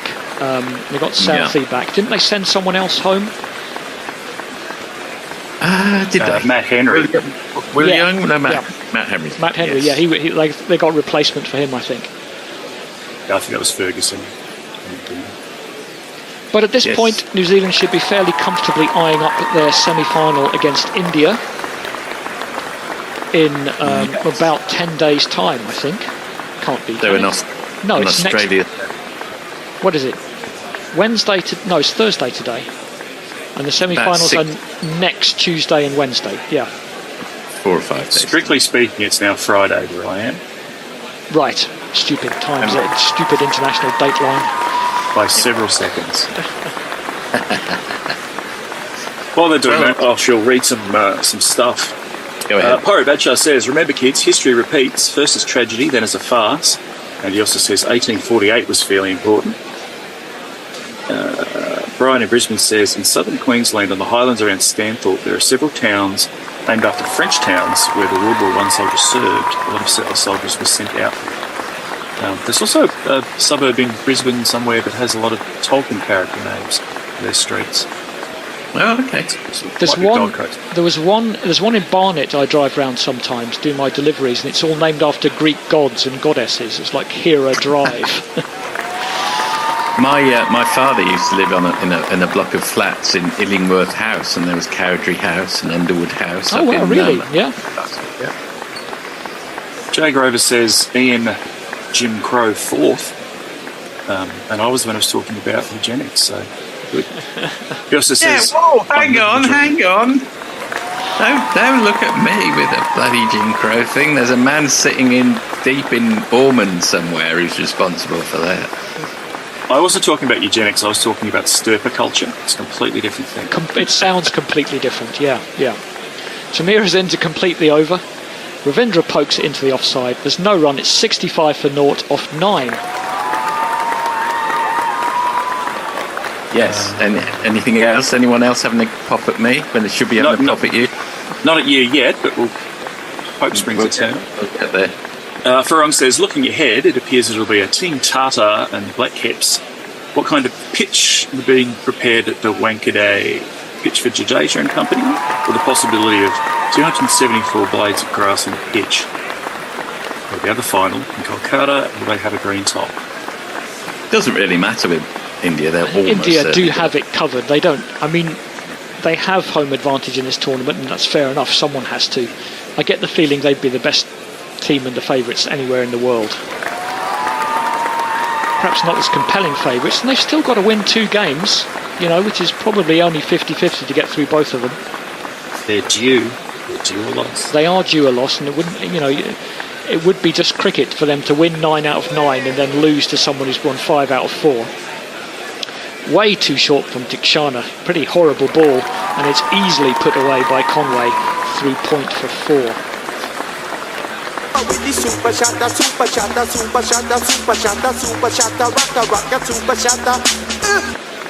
I mean, England might yet say hold my beer, but Sri Lanka are a side who are going out of the tournament and cannot be asked at this point. Yeah. India slightly reminded me of Hungary in the Football World Cup in 1954. I remember it well. I'll come back to that. Punched into cover for no run, but I know what you mean. Yeah, they beat Germany in the qualifiers, in the qualifying group. 7-1 or something? 8-3. Yeah. 8-3, and then faced them again in the final. Managed to lose 3-2. From 2-0 up. Didn't they have a key player injured? I think Pushkas was injured. Yeah. Where were you sitting for that game?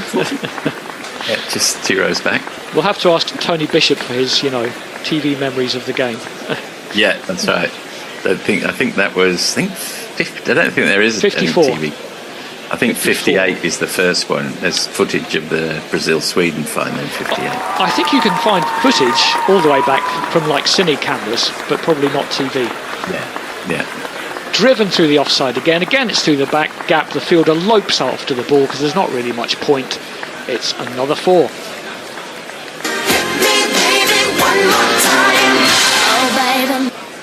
Going to have a change in 2 balls. A Bear's going to come in for me. Mog, you're going to still be with us, and Messi Jez is going to come in.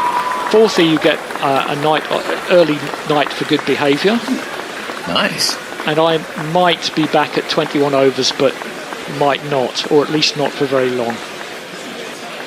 I've got a mega stint tomorrow night. Who's up tomorrow? Who's playing? It's another game. It is another game. It doesn't matter, yes. That one is played back to the bowler for no run. It must be, by a process of elimination, South Africa and Bangladesh.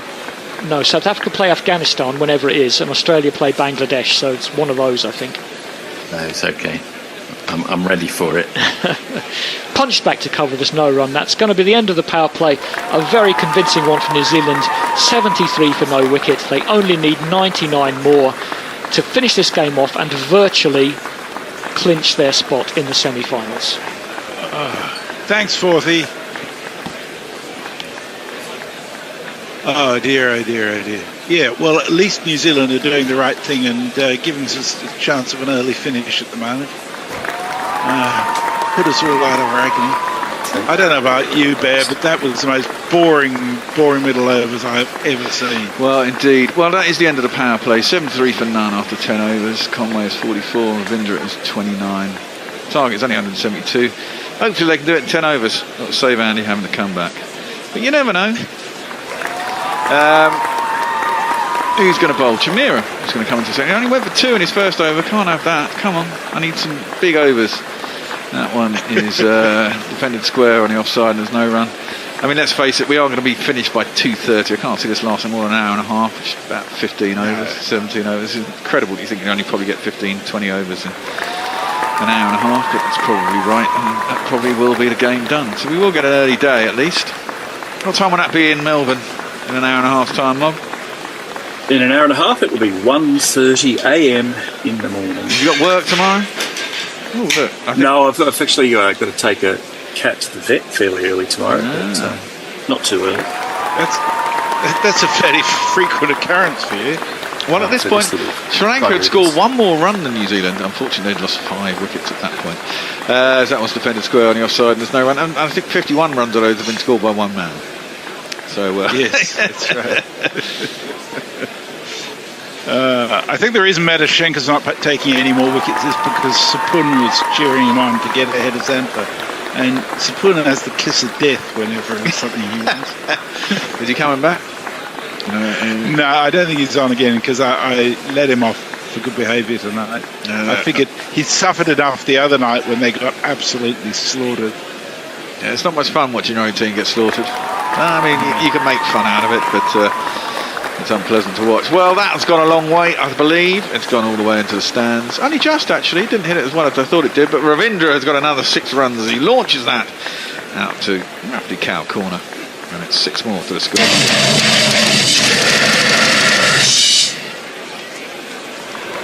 And they're rocking along quite nicely here in New Zealand. Probably, well, if they very win, nicely. I mean, there must be some theoretical way they can not make the quarterfinals, the semi-finals, but it have to be an extraordinary result in one of the other 2 games. Well, I did the figures, and if they win in 30 overs, then we end up in a situation where Afghanistan have to win by, I think it was 400 runs, or Pakistan by 250 runs. So either way, it ain't going to happen. I guess there's a chance. Well, I don't know. With chance. England and Pakistan, you never know. Exactly. Fakhar Zaman gets going, they score 420 somehow, and then bowl England out for 100. On now. Yeah, well, and then bowl England out for 150. That's a possibility, That's smashed through the offside. There is a man out in the deep. It'll just be the single. That's certainly more likely than Afghanistan win by 400 runs. That's an impossibility, I would suggest. But yeah, the Pakistan result highly unlikely, but at least feasible. And then what happens if England then bat first then? They've got to chase their score down in like 5 overs or something. So if England get 200, you'd have to work it as so England would have to score more than 250 presumably, and then it'd be impossible for them to chase it down surely in enough time to be able to actually do it. Well, we know they're not going to make 250s. Well, that's depending on the offside, isn't it? So if England get 280, they'd have to do it in like 5 overs or something, wouldn't they? That's good. A few wides, a few no balls.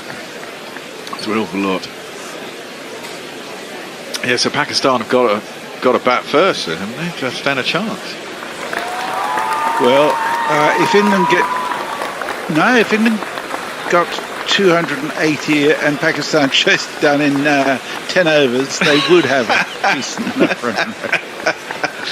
Okay, boys, get going. 28 and over. That was worked into the offside and there's no run. Well, at least they know they've got to do it in the power play. And you've only got 2 fielders out, gives you the best chance.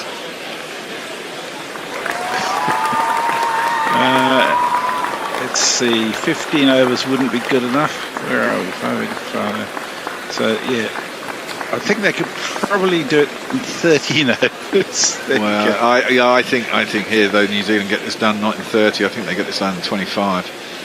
Yes, I think that's true. Because I think if these 2 get up to 120, it's just going to be all-out blitz, isn't it? Yeah. Although, I mean, always the first 10 overs with the hard ball, the pace on, and the field in are always going to be the... Yeah, they are. But once a head goes down in an opposition team, and Sri Lanka don't seem to have much heart when they're behind. And They don't have any bowling. And they don't have much bowling. They are probably the weakest. Not going for them, really. Well, I think they're the weakest bowling attack in the tournament. We said this at the end of the first game, didn't we, when they lost? Stop talking them up so much. Well, sorry, Mog. Defended out to the covers and there's no run. You talk more some eugenics, yeah? I was interested in stirper culture. I was interested to hear your thoughts that you think people should be tested before they're allowed to breed. I think we're going far down a route there, aren't we? I'm not saying they should be bred for certain traits. Yes. Tikshana is clips to mid wicket and there's no run. Yes. Mind you, Suella Braverman's got herself in trouble this morning. She's written some fucking polemic rant about basically hating the police and why the Palestinians shouldn't be able to march this weekend. Is this the thing where she's trying to get sacked so she can take? Well, this is the new narrative, isn't it? That's pulled hard by Ravindra, and he gets enough of his muscled really because he didn't really time it so well. One bounce forward though, down out to wide, long off / cow corner. 1, 2, 3, 4. So yeah, that's the mad cow Nadine Dorris's opinion, is that she's trying to get sacked so she can be the next leader of the Tory party after they lose the next election. Oh, she can run with Lawrence Fox. Yeah, well, for fuck's sake, yeah. So it's performative, Billy, you see, as opposed to just I believe that Suella Braverman is a stupid, thick idiot, as that one is pumped up towards mid-off, but fielded by cover, and there's no run. I cannot stand her. So she's overqualified for the job, basically. Yeah, she's an evil bitch. It really is. She's full of bile, isn't she? She's totally full of bile. It does really irritate me. And she comes after Priti Patel, who was a monster. As that was lumped up to, pushed up to long on for a single. Which gets us back to democracy doesn't work. And and fourth is requirement that there be a test for people to vote. Presumably not the property franchise and being male this time. Well, yeah, exactly. It worked in the past. Why not do it again? What's actually going to happen, as we all know, is that's pumped up down to long on, and there'll be a single. There'll be some catastrophic event, probably in the next 100 years, that wipes out a good third to half of the world population, either by some catastrophic climate issue, once in a lifetime volcanic event, another pandemic. Taylor Swift will release an awesome album and millions will just die after hearing it. Something like that. And they'll have to rebuild society. We're going to burn before 100 years. Well, but climate change is happening way faster than anybody could. I know. I think it's all getting exponential, isn't it? It seems to be on the up. And people don't realise how shit it's going to be, and they're still waggling on. That's why I have no hope for the human race. No, we're really happy here on Guerrilla Cricket here today. Well, luckily some of us are so old we won't have to see that. I was just about to say, most of us will probably be dead before all this happens. But you youngsters out there, don't you worry. We fucked it up. We fucked it up for all of you. When you're hunting for rats in the ruins, killing each other over a scrap of canned beans. Don't think of us. At least you'll have a blue passport. Yes. Think about our ancestors who started burning coal all those years ago. He gave you the ability to look at TikTok. Holy blessed TikTok. Yes. Sweet Snapchat. Oh dear, this is fun. I've never so England, New Zealand are going to win this. So we're at 12 overs. They made 86. They've got another 86 runs to down the track. Out. There's going to be a wicket. Oh dear, that's going to slow things down. Jamira has got Conway out. He's come running down the wicket to try and smear Jamira back over his head. Instead, he's got a thick inside half of the bat and smeared it to mid-wicket, who has caught it. I didn't see who caught it, but Conway has gone for 45 or 42. New Zealand at 86 for 1. The target is just 172. 12.2 overs have gone. Bummer. Oh yeah, I've got to play a jingle, haven't I? That's my job. Hey, did you press the blue button? I pressed the blue button. The crowd says you. Quite a decent catch. Yeah, it was a decent catch. You could see he was trying to open up and slash it over the top of mid-off, really. Got it all wrong. Inside half of the bat. It's good innings by him, though. Didn't quite get to his 50. 45 or 42. Yeah, it's just what they needed at the time, though. I mean, there's no point prodding around. Hopefully, whoever comes in next just continues in that way. Well, won't it be? Williamson, is it? Surely it'll be, yeah, exactly. Surely it'll be this man.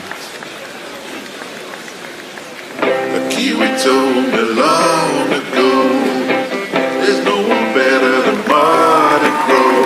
I know it's really great, but tell me, I wanna know, have you ever seen Kane laying strokes every which way? It is Kane. He's back at the right end of the tournament. And looking good. He got 95 in the last game, didn't he? At a run of ball, I think. Trimmed his beard and everything. Yeah.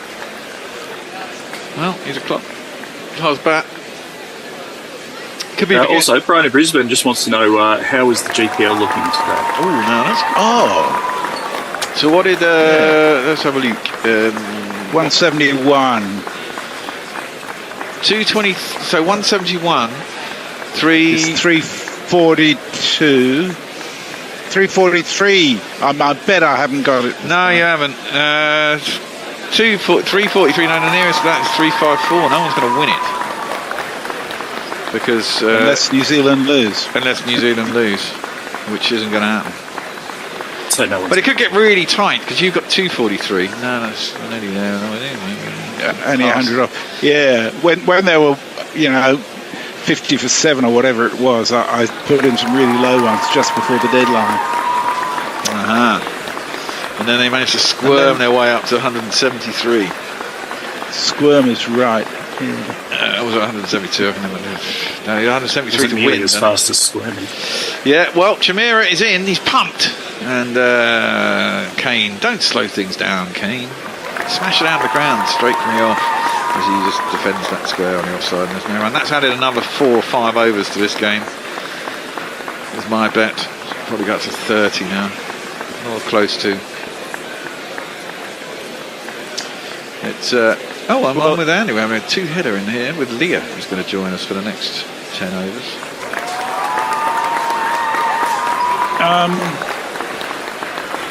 Yeah, we're lucky with the weather actually. There's plenty of rain around in India, but none of it seems to be anywhere near Bengaluru. It's quite handy, isn't it? We were told there was going to be storms today. Chimera is guided square again by Kane Williamson. And it'll be no run. Now, I was going to ask you your opinion, Bear. The pitches in this tournament, to a large extent, haven't had much impact.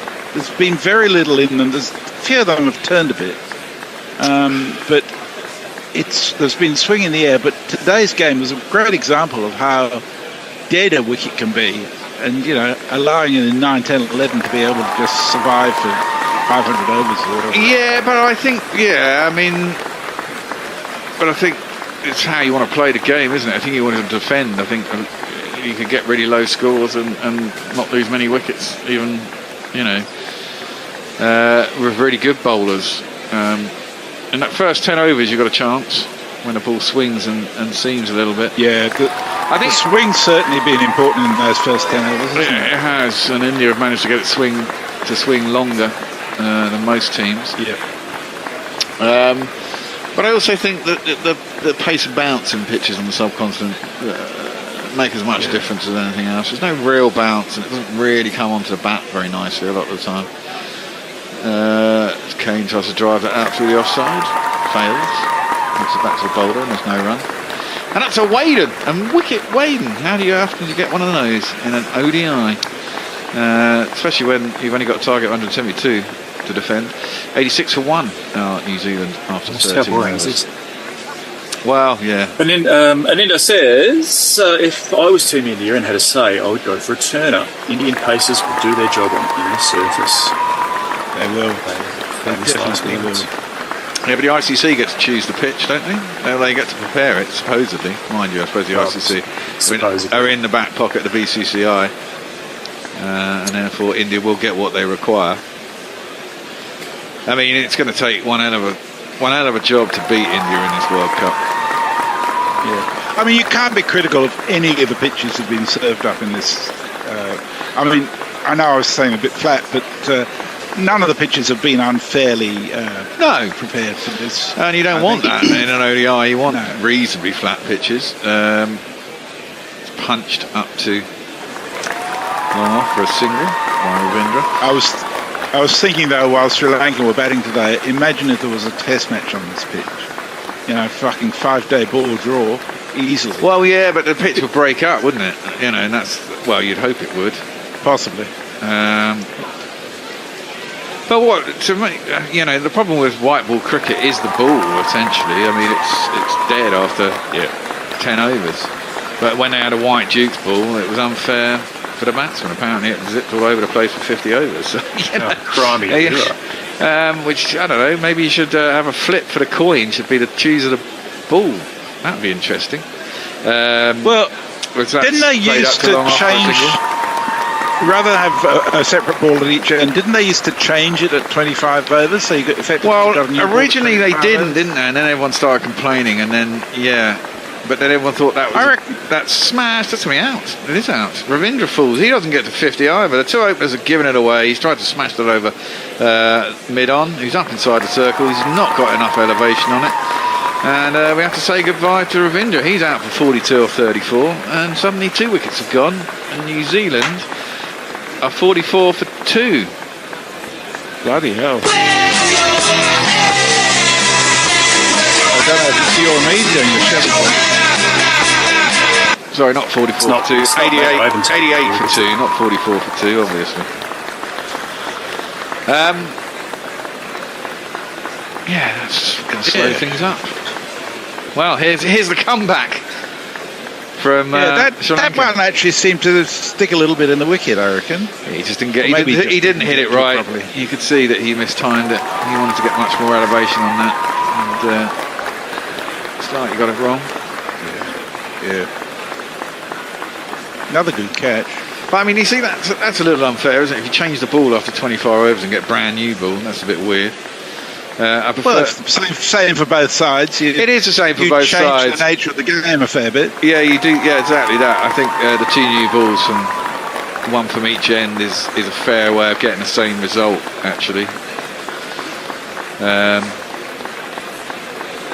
mean, I like the idea of sort of middle order batters who are not used to facing a new ball suddenly having to face one. And the whole game changing quite dramatically. Well, this is it. You want a ball that has a better seam, but it's always kookaburras and white balls, isn't it? Well, I mean, they had a Duke's white ball, but it swung so much. That's what I was saying earlier, wasn't it? It's, new batsman. He's at the crease. It is this man. Son of an old black Fernie and Peep Show wrote that book. Oh, Darryl, not David Mitchell. His first ball, he reverse sweeps. He's not hanging about. Go, Darryl. He gets 4 runs off his first ball. Nice. It's Nissan She. It's Nissan She.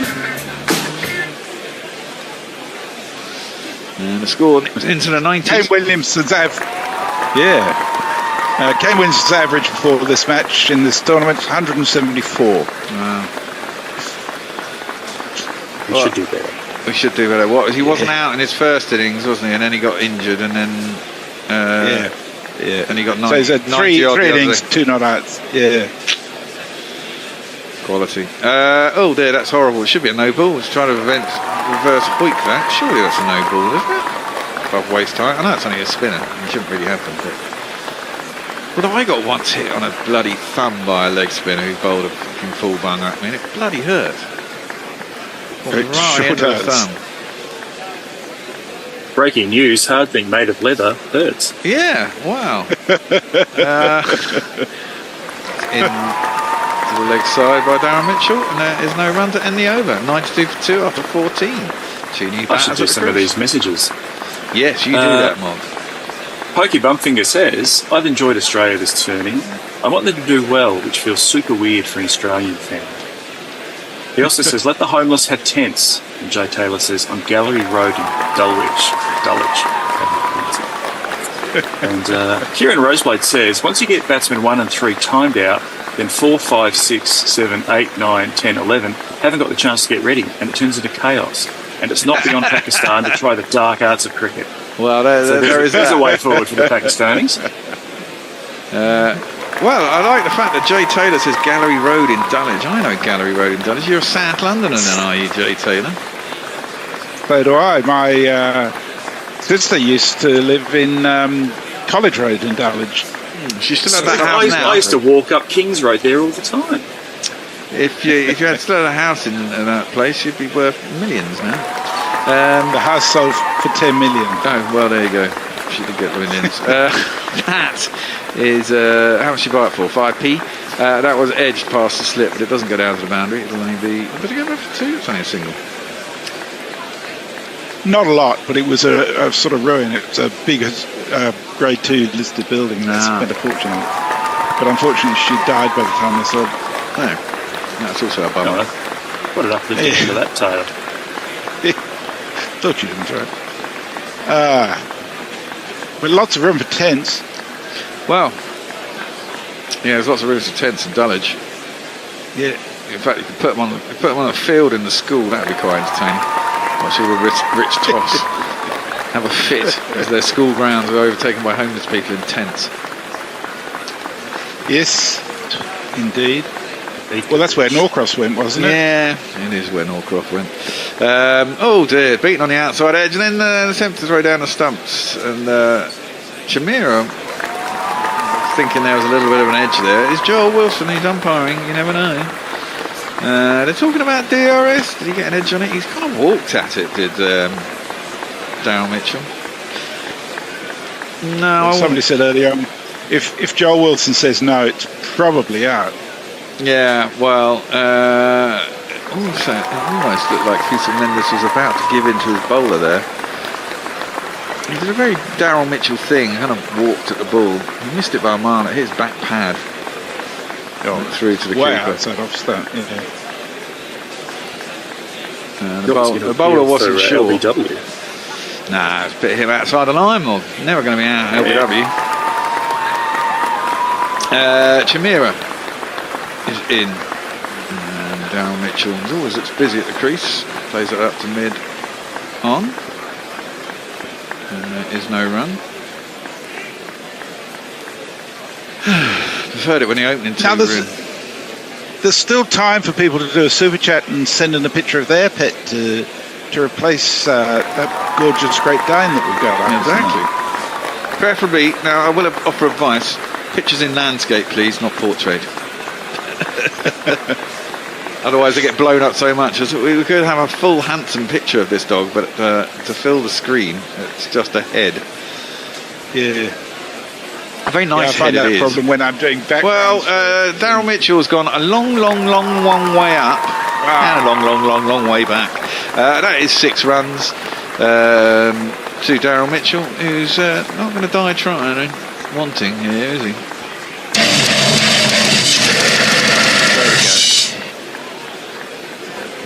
go. I mean, when you only got another 73 runs or something to get. Well, this is it. There is something to be said to just get it over and done with. 80 metres. If it hit that flatter, it'd have gone about 120 metres, but it went about 80 metres up and 80 metres long. And New Zealand on 99. And, in comes Chimera. Darryl Mitchell plays that up to mid on. There's no run. It looks quite skittish, but he always does. Yeah, well, I mean, you English have seen a lot of Darryl Mitchell in the last couple of years, haven't you? He looks, when he gets in, he chills out, but he does look like he wants to be very busy when he first comes in. Seen an awful lot of him, and he's been very good against us over the last couple of years. I mean, I think we're going to New Zealand again next year. No, surely not. I think we are in bloody March or something. It wouldn't be a test series again, surely. I don't know, but we seem to be in fucking New Zealand every year. It's a pain in the arse. That's clipped only 'cause of the stones, sweetly out to cow corner, really, but clipped off his toes by Daryl Mitchell. He moves on to 14 off 8. The New Zealand 100 is up there, 103 for 2 at the end of the 15th over. And they only need another 69 runs to win. We'll give that 60. Jingle. And if you kids can't listen, then you bound to see the way you get shot for crossing a boundary, That's quite a sweet shot. 10 off that over then. 11 in fact. So if we get 7 more overs of that, we'll be done in half an hour. Sweet. All over by 2. I can then go and fall asleep on the couch in here. So here's what you got coming up. You've got the White Ball Series against the West Indies in December. Then you got India 5 tests from the end of January to mid-March. Then in England you've got Pakistan at home and Sri Lanka at home. Then you got Pakistan away from home for 3 tests. Oh, another 3 tests. Another 3 tests in Pakistan. They were good fun, the last ones. Yeah, and then 3 tests in New Zealand in November and December of next year. You're right. As long as they finish before Christmas. That one, what they should do if they're starting in November. There's an attempted stumping there. So it's called a Teach Yarner's next over. Don't think there's anything in it. Certainly not even looking upstairs. We just crack on. Dane Williamson fixing up to face. He's faced 7 balls and got 2. Mitchell's faced 8 balls and got 14. That one. Oh, now there's a big appeal for LBW. Did he hit that onto his pads? It was quite high as well. Obviously, Sri Lanka need wickets. They're not going to appeal. I thought he hit that onto his pads when he was trying to work it into the leg side. Yeah, I think that was my initial reaction. Yeah. Nobody seems very excited about it. No one does seem very excited. It's out the back of the hand, a little flick. No, he didn't, but it's hit him high on the back leg. Oh. Over the top of leg stump, probably. That's tossed up. Full toss. Kane Williamson just bumps it up to long on. They're going to single. And the score moves on to 104 for 2. So, I mean, the programme for England means that they get strangely, a decent-sized gap after the Indian series. Yeah, well, they will do. That's shoved by Teekshana into the leg side pads of Mitchell, who reverse sweeps that quite deliciously to backward point and gets himself 4 more runs.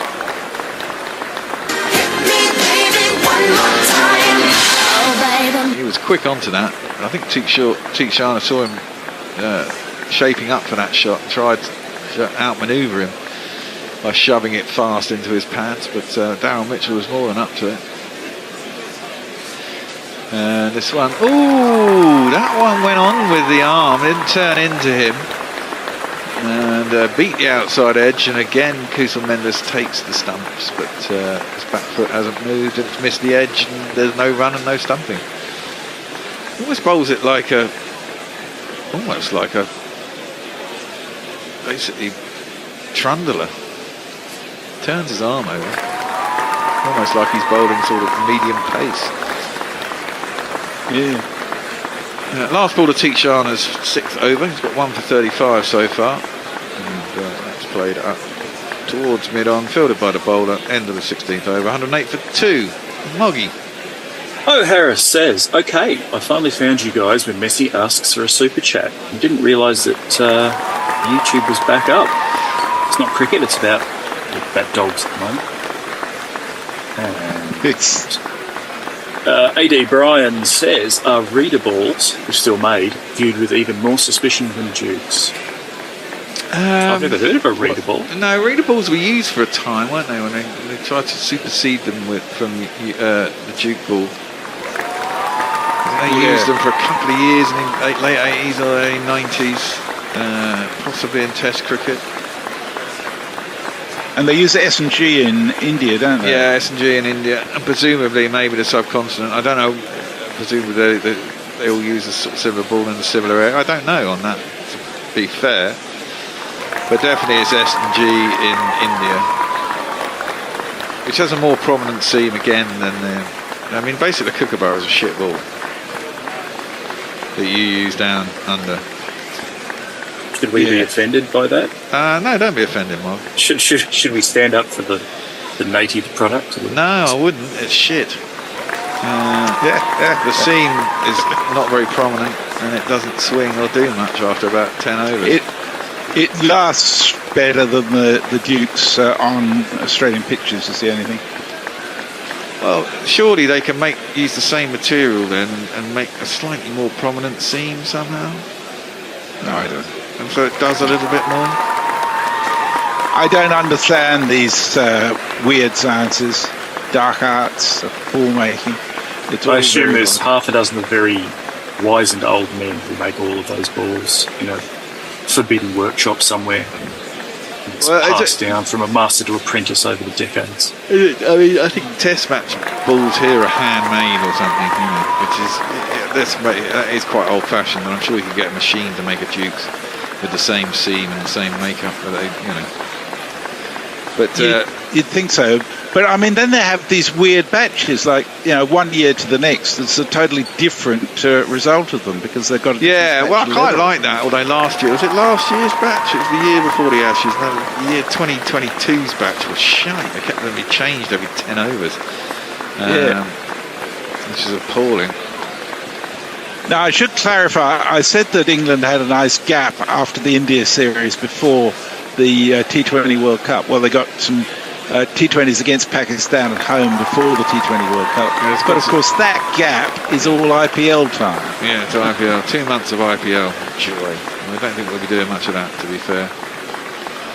I think we might consider the occasional one just because we'll be missing doing this, Well, yeah, but I think if you're going to do it, you still got to do you're going to do it in some way that you offer something that happens at a time that can be, so that everyone knows you're going to be on. So you got to do, if you're going to do it, you got to say, well, we're going to do it once a week, like we did the other year with a roundup.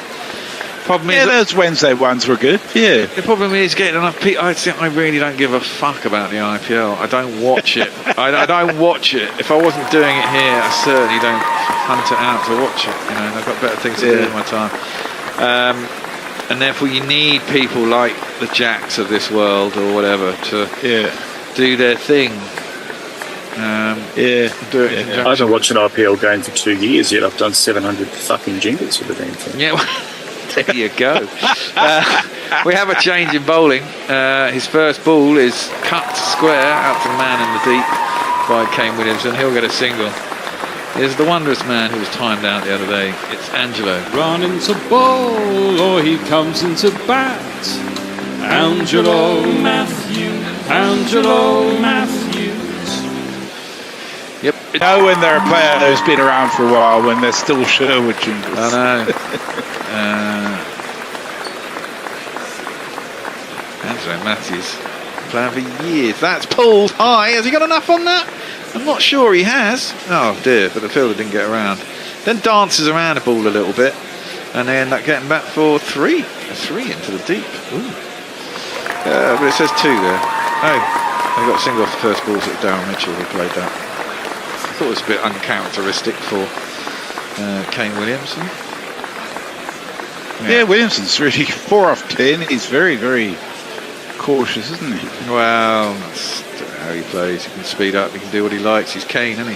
111 for 2. Nelson kind of. If you're in a Kiwi, it doesn't really matter anyway. Angelo in again. And that's pulled for no timing whatsoever. Just drops into the leg side and they scoop through for a quick single. Certainly Darryl Mitchell doesn't want to hang about. Kane Williamson is saying, well, you just do your thing and I'll just do mine and we'll get there. Kane's restaurant reservation isn't until 10, so he's in no rush. Yeah, exactly. And there's only six scoring shots required to actually get over the line here. Yeah. You be Maxi, I'll be Cummins. Yeah, exactly. Yeah, it's not exactly a challenging target. Not at all. We are going to have a change, though. We're not going to get there in 2. That's nicely hit by Darryl Mitchell. He's found a gap this time, plays that beautifully out through the covers. He's still hitting it well, and it's 4 more to him.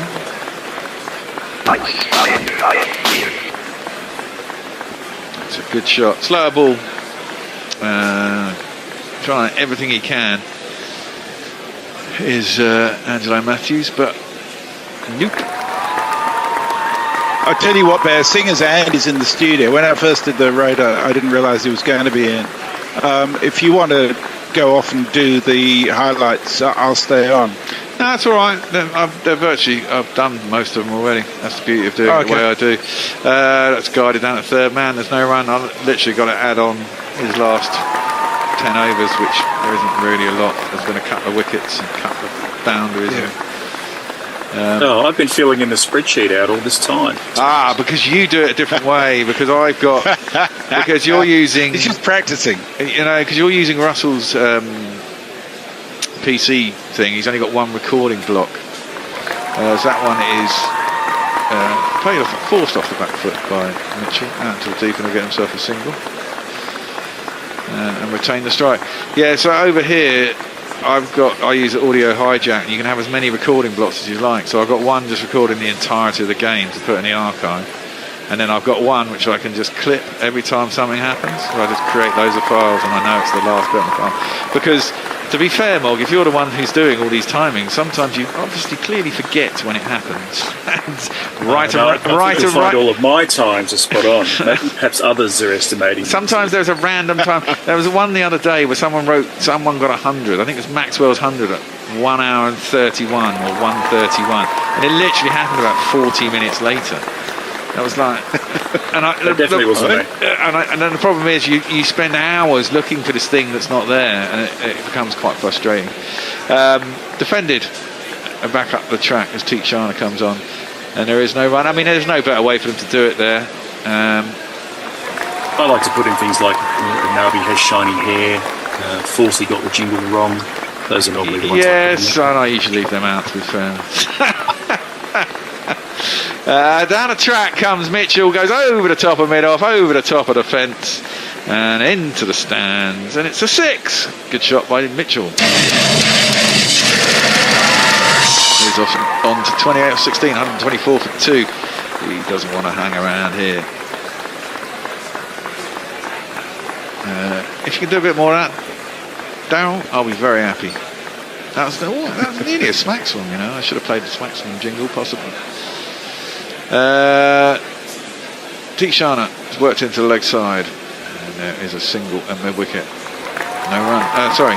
Played to mid-wicket, and there's no single. No run. Tomorrow's the last highlights I'll be doing for them there as well, because we're doing the games on the weekend, and then we'll be doing all the games. No, because there are 2 games on Saturday.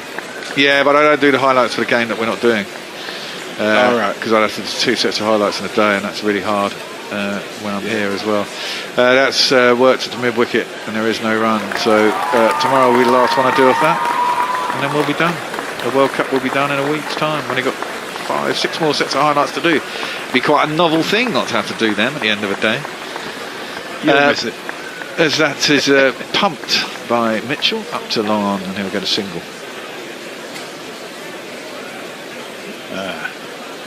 One ball left in the 18th over. Well, I've got to say we've done better than the last 10 over stint I did, which involved, I think, 14 runs and 1 wicket. Yeah, that's like a test match 10 overs, isn't it? Oh, worse. Consolidation. Very much so. Last ball of the 18th over. Kane Williamson works that square on the leg side. Down behind square, probably just to be the 1 run to end the over. 8 off it. And New Zealand move on to 126 for 2. 18 overs done. Maybe they can finish it off in 6 overs. They need what now? Less than 50 they required. 46 runs. 46 runs. 32 overs. Yeah. Don't take your time, boys. Kieran Roseblade says, I don't know much about white ball leather, but I do know that Rolls-Royce used to source their leather from alpine-based cattle because the conditions meant the hide wasn't perforated by mosquito bites. Does anyone know much about the leather used for cricket balls? Not at all. That's an interesting How big one. are those fucking mosquitoes? I was going to say. I was just thinking that. Fuck me. Jesus Christ. Can you really tell? Right. I imagine, Malarial plagues. cowhide's quite thick when it's on a cow, I imagine. You've got quite a long proboscis to get through it into a vein. Cows, Hattie the Mad Dog Sort of Daddy thing says, just let Afghanistan through because of their joy at winning. Yes, I quite like that. And Leah asks, you do remember what pets I had, don't you, messes? Can't say I do. Yeah. Well, down the track comes Kane Williamson and hammers that. Now he's got his eye in. He hammers that down to wide, long on. It's going to be 4 runs. And it looks like that New Zealand, these two now haven't got their eye in and played some shots. I think they want to get it done quick, don't they? Yeah. And the sooner the better their run rate. Almost guaranteed if they can win this, with the amount of runs they have to chase and the pace that they're going, that they will qualify for those quarters. Oh dear, Kane Williamson said that. Kane Williamson has just chopped on Angelo Matthews has bowled a really slow delivery at 75.9 miles an hour. Williamson's gone to force it into the offside, got an under edge, he's come back onto him stumps, he's bowled for 14 off 15, and New Zealand are 140 for 3 after 18.2 overs, and we have to say goodbye to Kane Williamson. I won't look back, 'cause by the time that I do, you'll be gone. That's a shame. Sue comes out now. I'd send out Glenn Phillips, go and smash it about, son. But it won't be, will it? It'll be Latham now at 5? But Latham's 6, isn't he? Where's Latham 5? I don't know what the bloody squad is today. Kane Williamson, Darryl Mitchell. Chapman. No, Chapman comes after Glenn Phillips and Latham normally, doesn't he? Well, I think they sent him up the order a game or two ago. Well, he can give it some Humpty, can't he? Yeah, which would be ideal just now, for all our sakes, wouldn't it? It does look like it is Mark Chapman. Is it? It does look like it's Mark Chapman. It is Mark Chapman. We'll give him a jingle. Yep. The world's overrun with too many fans. Who's the top for? Mark Chapman. It's famous for murdering John Lennon. It's a hard burden to carry, isn't it? It is. It's very much a hard burden to carry. I think his mum was Is that why he moved to Hong Kong to anonymity? Did his mum just hate John Lennon and therefore named his son after a murderer? I don't know. Blissfully unaware, I suspect. Well, maybe. That one is a wide down the leg side. First ball from Angelo. His pained look. I believe he has a brother called Jeffrey Dahmer.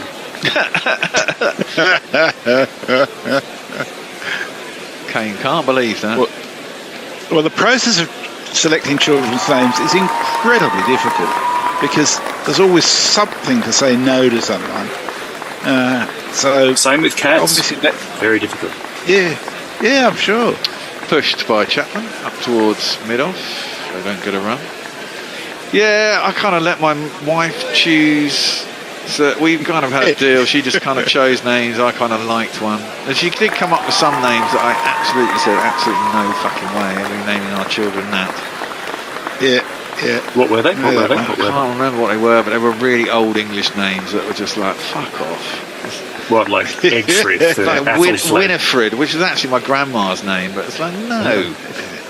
That one is played up to mid-off. They're going to go through for a quick single. Ooh, direct hit would have been interesting. Chapman did send off quick, gets himself off the mark. Winifred's probably quite cool again. Yeah. Cycled back around. Well, exactly, but nonsense. I know several my grandma and granddad were children Millicent. My grandma was Winifred and my dad was Wilfred. Yeah. So my granddad even. Sorry, not my dad. Very old names. My grandma was Isla. Yeah. See, Isla's back around. I know a few people who've got kids called Isla. That's defended into the offside and there's no run.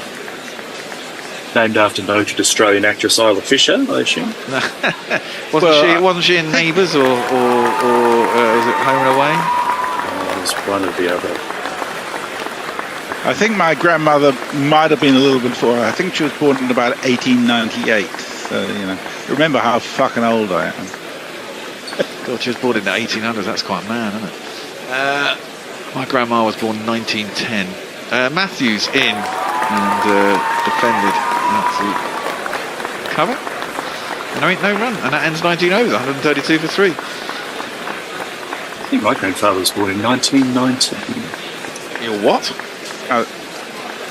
So he was 3 years after my dad was born. Yeah. Did you say 1990? You can't say 1993, did you? 1919. Oh, okay, I thought you were 1993. I was like, what? How's that? That's just how we roll in Tasmania. Yeah. That's the way it works. Jake Rover says, my mum wanted to call me Garth. He dodged a bullet there. Yeah, definitely did there. Fucking hell. But what isn't it? I hate my name. I hate my real name, Nigel. I fucking hate it. When I was in primary school, that was a name we called people we didn't like. Well, that'd be Nigel. Well, exactly. It's just a horrible name. I don't know why my mum called me that. I stuck with it my whole life. Dilshan Manishankar is in, and inside out goes Chapman. Almost like a bunt from a tennis shot down the line. It goes over the top of cover, and there's no one out there. And he will therefore get 4 runs. 4. What were you born there? 1971. 1971. I'm going to look up famous Nigel, see what inspired your mother. I fucking have no idea what inspired her to do that. Probably some stuffy ass politician. I fucking hope not. I mean, look at the Nigels, apart from myself and Henderson, there are Farage, Mansell. Well, Mansell, yeah, he was. No. That's played up to mid-on by Chapman. It'll be a single.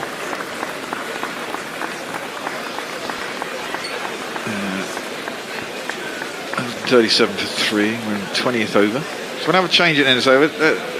Andy, when you come back in, you wouldn't mind bringing me another one of these Australia beers from the fridge, would you? Grab one for yourself if you'd so like. In 1964, Nigel was the 23rd most popular boy's name. Really? By 2018, the number of boys named Nigel had dropped below 3, the minimum number reported. So there was 1, 2 or 0. Yeah, there were 2,469 Nigels christened in 1970 in England. There you go. And less than 3 last year. Yeah, people realise it's a shit name. Farage ruined it for everybody. Yeah, it was ruined before though. Well, possibly. He's an odious prick though. Some might say, although it would be cruel to say so, as that is driven by Darren Mitchell. Not too long off. And there's a single. If something had happened differently in that plane crash he had, maybe we wouldn't have left the fucking EU. But can't well. Sliding doors. Yeah, sliding doors. Yeah. Oh, is what it is. Yeah, indeed. Quite a nice stadium here in Bengaluru. Yeah, go on. Well, there was a dog called the Good Dog Nigel, which was in John Lennon's book in his own right. There you go. I'm not sure my mum was a massive. Well, I'm not sure my mum was a big fan of the Beatles either. That one is. I don't think she was much into her music. Apart from ABBA. That one was played out to the offside. There was no run.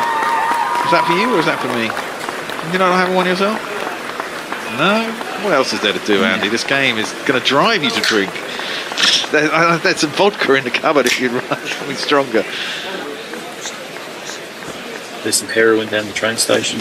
Well, there's definitely probably some heroin somewhere in Sydney. You just got to go and find it. Personally, not my thing.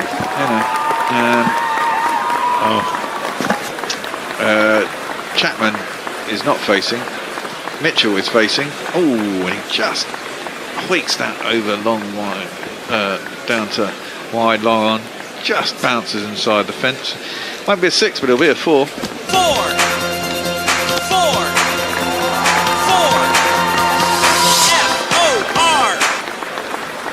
You need to let Leah in. I do need to let Leah in. And she is let in. Good. 7 more runs till we get to 50. 150, sorry, for New Zealand. So now they need 29 runs to win. That's hit back over long on, or no, actually completely missed time. He hit the bowler on the foot. Did he hit the bowler? Yeah, he smashed it and hit the bowler on the foot, yeah. Oh, okay. Ooh. I thought he hit it to the ground. I thought he was going over the top, but he obviously got it all wrong. Anyway, it's a single to any over. 20 overs are done. New Zealand 144 for 3. And Andy is going to take you over. all. Thank you all. Won't see you again. Mog, for hanging in. Yeah, thanks, Mog. Good to see you. Good to see you on the main channel, my man. Yeah, early night for you guys. Bastards have to hear my fucking voice too much. It's all right. It's all right. They love you, really. And yeah, it's all good. So we're going to have Leah who's going to come in and join us for this last little spell. And see you boys and girls later. Yeah, 144 for 3 off 20. This has gone about as we were expecting. They could have had it done by now if the openers had stayed in, I think, but then obviously they both got out just short of 50. Yeah, no one's coming in a bit shy, have they, though? Not really, no. And New Zealand have doing plenty to make sure that Pakistan will have to win by a grillion runs against England. Otherwise, the last 4 games are just going to be completely pointless. But frankly, the tournament's been lucky to get away with 4. Well, it has been very lucky to get away with 4. Yeah. It was all looking like it was going to be done and dusted with about 15 games to go. Yeah, if 2 games had gone the other way, it pretty much would have been, yeah. Yeah. I guess that Pakistan win against New Zealand by TLS. That's the one, yeah. Chasing down 400, well, sort of chasing down. Well, exactly. I think that had gone the whole way. And yeah, I mean, you'd imagine Pakistan would have fallen eventually. I mean, they were going along at about 7.8, weren't they? Again, they still needed 8 and over. Didn't see any of it. I think England were playing on the same day. Yes. But they were 160 for 1. Going after 400, well, DLS had them comfortably ahead. Yeah, for by what it's 20 odd runs at the time. Yeah. Leah, come in, Leah. You're supposed to be on. I don't know if you're there. Oh. Company going all at 7 and over for the first 2 blocks of 10 overs. And yeah, 1 by 1, the teams getting knocked out of this tournament will slouch home, as Sri Lanka are going to do after this game. Oh, they can slouch home, can't they? This is their last game. They can actually leave. As each team more relieved than the other to leave. Matthews is back into the attack. That one's played into the offside. Do you think England will be relieved to get into the Champions Trophy? Probably. I mean, do you think everybody should be sacked after this? Because I do. Really? Yeah. Definitely Mott and Butler. Well, yeah, I think Butler should have the captaincy taken away from him. Even if you wanted to just be an effective player in the side, I think it's too much on his shoulders. Punched into the offside by Mitchell, up to mid-off, they'll get through for a single. Yeah, I think Mott. I think Mott can recover after what he said after when he came out and talked all that bullshit after the South Africa game. He's hardly been seen since. He sent the fitness coach out. Assistant fitness coach. He wasn't even a fitness coach. And yeah, just a lot of muddled decision making, completely mystifying decision to announce new contracts in the middle of the tournament. I mean, that seems to be the left hand doesn't know what the right hand is doing. Leah has arrived. Yeah. Oh, good. Sorry. Matthews is in, had a big swing. I guess it must have pitched out. Be a run out. Pitched outside leg stump. There is going to be a run out. No one's anywhere near anything. Right. Well, that made things happen, the appearance of Leah. Both batsmen at the same end. Latham's going to go, or Chapman's going to go, I think. And, well, we'll have to have another look. But it looked a half-decent LBW shout, probably pitching outside leg. It went out towards point. Mitchell wanted a run. He stopped. They're both at the same end. Chapman never moved. Mitchell ran past him and made sure he wasn't going to get out, Coley style. And Matthews could stand and look at it for 10 seconds before just knocking the bails off. So that's a bit careless, but shouldn't really do any particular damage except to Mark Chapman's bat as he smashes it on the advertising hoardings as his way out. I guess that's a man on the fringes of the team who was rather hoping to make an impact. So that's well, do him a quick jingle first. Fuck off! Okay. Just fuck off!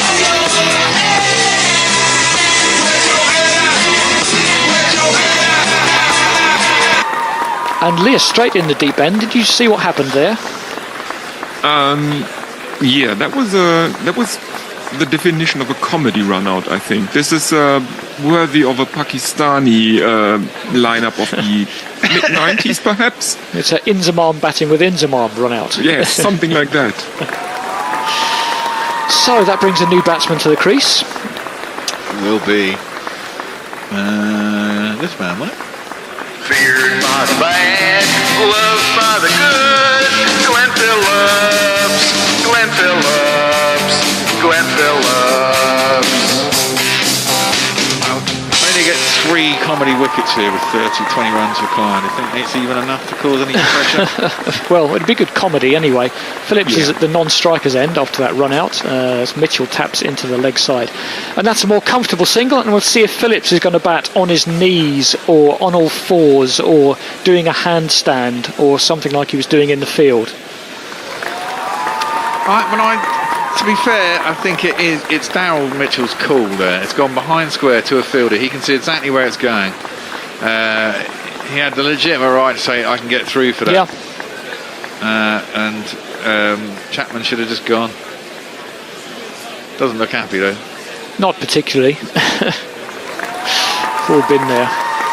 Shouldn't really matter anyway. They'll get over the line and it'll all be forgiven and forgotten. So, unfortunately, Leah, it doesn't look like you're going to get much meaningful cricket in your stint here. No. Ooh, flashed away in the air, but bisects the two fielders. They both stood and looked at it, well, as they would. It was 10 yards away from each of them, and that's 4 more. We have a Kieran Roseblade saying that beer came out of the dog's ear. Sorry, what? Kieran Roseblade on YouTube is saying that beer came out of the dog's ear. I suppose it will do, yeah. It's a big dog head. Matthews is in again. Phillips plays it back down the wicket. There's no run. It's 150 for 4. Right, who's on socials? I am on socials, and the last one I have is Jay Grover from 12 minutes ago, saying that his mom wanted to call him Garth. We had that, and, but yes, okay. Garth. Well, I mean, there's a really cool Garth in Wayne's World. So. Yes, sure, yeah.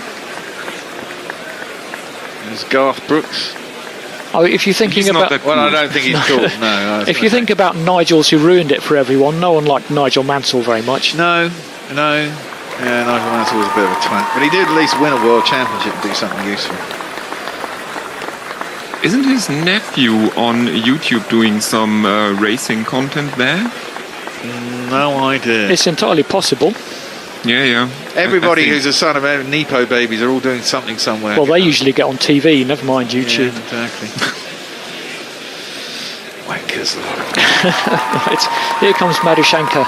He's not had his best day, and he's not having his best chance to stay on top of that wickets table because he hasn't got any so far. Mitchell punches that one down past the bowler, and they'll take a single. Surely it'll end up being Zampa or someone in the India side, won't it? And being top of the table. Well, India have shared them around a bit more. I think Zampa is in pole position with games in hand, although Madhushankar is still actually leading. Yeah, I suppose he's got at least 2 games, hasn't he, Zampa? Yep. Possibly 3. And he's been taking 3 or 4 wickets every game after that. After the first couple of games. Australia maybe benefited by playing their 2 hardest games first. Yes. Before they got going anyway. Exactly. We're all writing them off at that point. Foolish us. pulled in front of square by Phillips. Get through for 1. They don't come back for 2. These two could be right for a run out as well, couldn't they? Have you seen the odds of the run out on the next wicket? Probably not going to happen. There's probably not going to be another wicket, is there? But well, in that case, you get your money back, don't you? no, I don't think you do. I will attempt to find out for you. So we're pretty clear on the semi-final lineup at this point. It's going to be India v New Zealand and South Africa v Australia.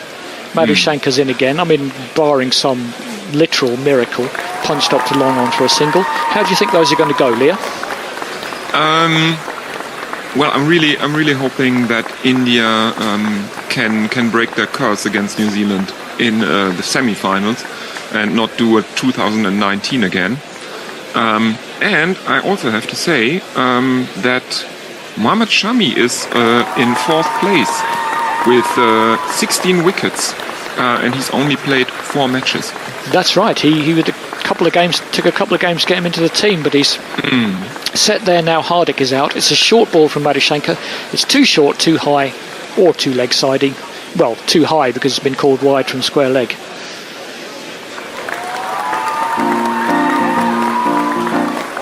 Wide. New Zealand need another 18 runs to complete a very comfortable victory. And Sri Lanka haven't really shown up today. They were a bit, well, I was on my way here, but by all accounts they were a bit too gung-ho in the first 15 overs. Well, they never shut up after they were. Well, Kusal Pereira was gung-ho and he got 51. If he hadn't lost wickets at the other end, it would be a good power play. Clipped into the leg side. They're going to push hard for 2 because it hasn't really gone anywhere, and they're going to get there quite comfortably. What do they require? Less than 20 now, isn't it? Yep. So I think I was just looking at the schedule, and I believe it's going to be India v New Zealand next Wednesday and South Africa v Australia on Thursday. Two quite enticing semi-finals. I think South Africa and Australia is a terrific game. I mean, it seems pretty 50-50 to me. Definitely either team has a pretty even chance of winning that one. Punched out to cover, there's no run. Whereas India will be favourites against New Zealand, but anything can happen on the day. Well, they were favourites against them in the last World Cup semi-final. They played them in, and they got absolutely hammered in the end. Well, they didn't. They kind of got close. But Rohit was out dirt cheap. They ended up being about 3 for about 5 or something, didn't they? It wasn't a high-scoring game, was it? No, it was a low-scoring game. New Zealand got similar to what they got in the final. They only got about 230, 235, 240, something like that. You expected. That's the reason for Indian fans being very, very nervous in the first game against New Zealand. Yeah, well, they'd probably be even more nervous if it was Pakistan. That one's clipped up to mid-on for a single. At the end of the over, it's a very comfortable one, 7 off the over, and New Zealand are going to just knock these off in the next 10-15 minutes or so, I would say. Yeah, where'll we go? Well, Jay Grover is coming back to us saying Garth Grover sounds like a Muppet if Sesame Street were set in Barnsley. Garth Grover, that's quite a cool name. I think I like that. Yeah. The alliteration gives it something special. You're special, Jay, you're special. Well, you would have been if you were called Garth. Yeah, exactly. Life would have been very different. Well... Warren is saying, morning all, if Gorilla Cricket didn't commentate, did they happen? No, yes, if a wicket falls and a tree doesn't hear it or something. Yes. Phillips had a swish at that one. It was a much slower ball from Matthews, and it didn't miss the off stump by too much. It goes through to the keeper for no run.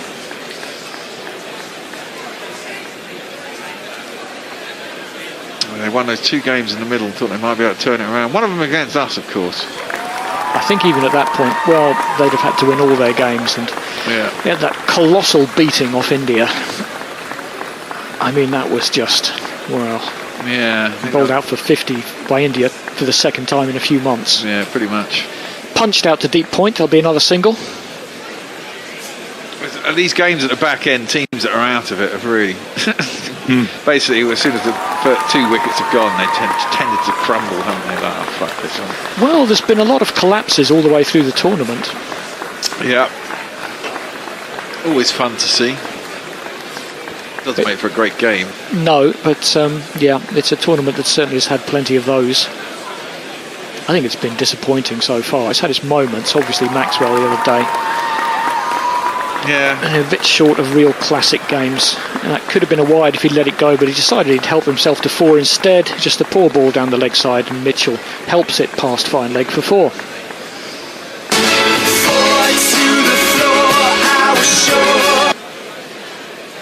Of course, Matthews called into the Sri Lanka team quite late. Just in time. He was a replacement. He was a replacement, yeah, just in time to do for England. Yeah, that was classic. That was another game we played extraordinarily badly, didn't we? Oh, remember, did we bat first? It's hard to differentiate all the terrible England performances.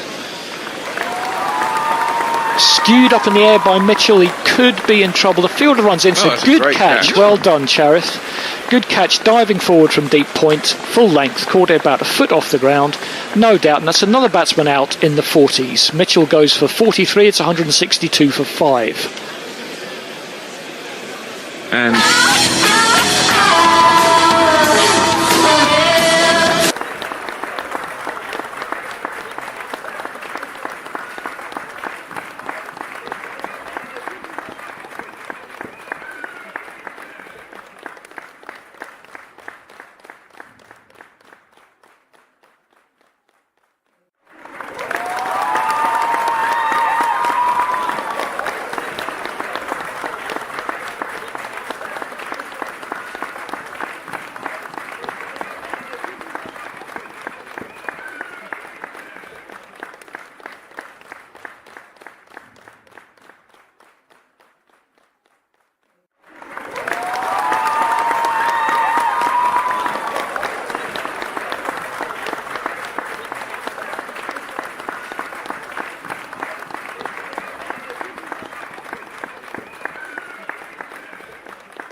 away a lot, aren't they? But I suppose it doesn't matter. They need 10 runs to win, don't they? 2 shots. Good catch. Yeah, it was. He showed some commitment anyway. And yeah, New Zealand probably were thinking they could knock these off for fewer than 5 wickets, but like you say, it doesn't really matter. It's the run rate that matters. And they've still got Latham coming in. It's not like we're into the tail yet. No. And Santa after that, I mean, even the tail, he's back to get 10 runs, isn't he? Probably. They need a 4 wicket over here, might cause something to happen. That's well, it has happened in cricket history, but yes. Can't really see it at the moment. I can't see Angelo Matthews being the architect of that.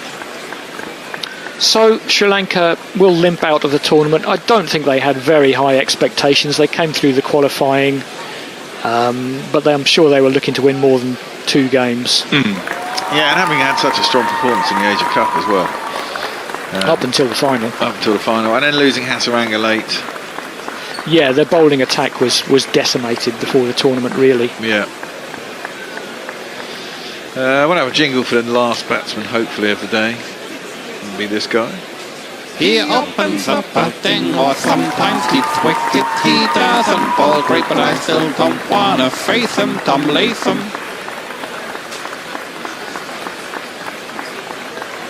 10 more runs needed. Is he going to do a Glenn Maxwell? I just smack 2 balls for 6. That'd be nice. Yeah. Matthews will try and take some pride and stop him from doing that. It's a terrible... He's pointing to the sky for the appeal. It blatantly pitched outside leg stump. Are they going to review anyway, just because, to waste everybody's time? That pitched way outside leg stump. It did pitch way outside leg stump. Might have been going on the hit stumps, but it doesn't matter, does it? Nope. It's going to take an age, isn't it, just to get none out? Well, like I say, going through the last throws of this game, and I think Sujun was saying there would probably be the usual finger pointing and sackings and riots in Sri Lanka after this World Cup performance. Business as usual. Yeah, well, yeah. I think that's probably pitched outside leg, hit him outside leg. There's no bat in it. Get on with it. And we're going to be proved wrong as it hits just in line with leg stump, going on to hit leg stump. No, but it pitched outside leg stump. I know. No, we might have got that wrong. It may have pitched just in line. I'd be very surprised. So would I. Here we go. Oh, there we go. Yeah, miles outside. Well, that's a lost review. But, again, doesn't matter. I'm not even going to clip that for the highlights. It was not even a worthy review for highlights. I've had 3 really bad reviews today. Yeah. I still think the New Zealand one was the worst. The big full toss onto the pad. That one's punched out to deep cover by Latham. They could get through for 2 here. It's a pretty busy piece of fielding. They get through for 2 anyway. Yeah, that's the end of the over. 8 required. Yes. And we do have Diana Patterson with us, who tells us that her father was born the century before last, in 1898. Wow. Quite something, isn't it? Yeah. I once read it, probably in the Reader's Digest, because they like these kind of things. A man is in court and he's asked, do you have any brothers or sisters? And he says, yes, I had a sister, but she died 150 years ago. Which was actually true, because his father had a baby who, when he was very young, who died as a baby, and then got very old, and then had him, and then he was 80 years old. Oh, wow. That's quite crazy, isn't it? So tomorrow is it South Africa versus Afghanistan? Yes, we figured that out. It's South Africa v Afghanistan tomorrow, as punched back past the bowler by Phillips. That's a good shot. It's going to be 4 more, and we're going to be out of here pretty soon. Woohoo!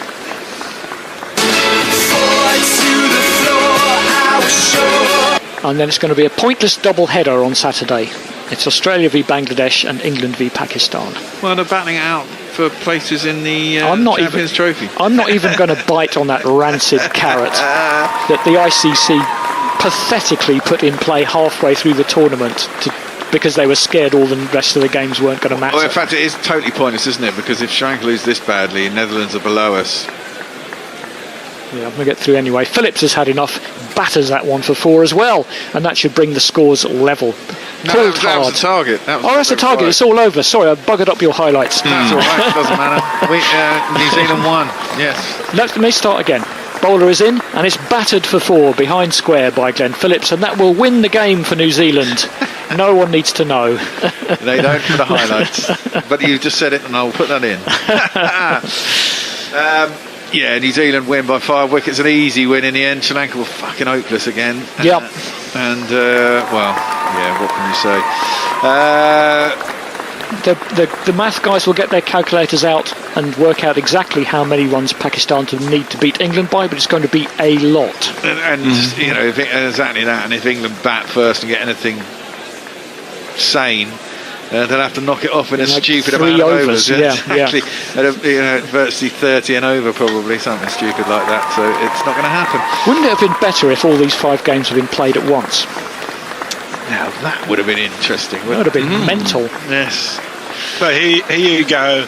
My estimate is that Pakistan would need to beat England by about 285 runs. Okay, so sort of 400 v 120 is at the edges of which is at the edges of reality, but possible with this England side. And with Fakhar Zaman goes off, maybe possible. Now, presumably that means that Pakistan will aim to win the toss and bat, and England will probably aim to win the toss and bat as well. And, England don't really care. Well, they don't, but they're probably looking to stop Pakistan from going through, I'd have thought, for their own sanity. Well, that's it. I'm just going to run through the scorecard and then we'll just leave, because there's not really much to discuss about this game, is there, really? Nope. Well, I mean, at the start of it there was. It could have been a lot more interesting. New Zealand needed the win to get close to qualification, but after I mean, it was almost never in doubt, was it? No, once they started losing wickets quickly, it was all done. I'll give you a quick rundown of the card. New Zealand 172 set to win. Devon Conway was caught to silver bowled Chimera. He got 45 or 42. Rachin Ravindra, they were both out within about an over each other. Caught the silver bowled Tikshana. He was 42 or 34. Good opening partnership. Kane Williamson came out. He's got 14 or 15. Was bowled, chopped on Angelo Matthews. Daryl Mitchell caught Aslanka, bowled Matthews out in deep for 43 or 31. Mark Chapman was run out. I think he was run out by himself. Samarik Rama Matthews 7 off 6. Glenn Phillips not out 17 off 10. And Tom Latham not out 2 off 2. There were extras too. Bowling for Sri Lanka, Madhushanka 6.2 overs, none for 58, so he doesn't move up the charts anymore. That's his tally for the World Cup.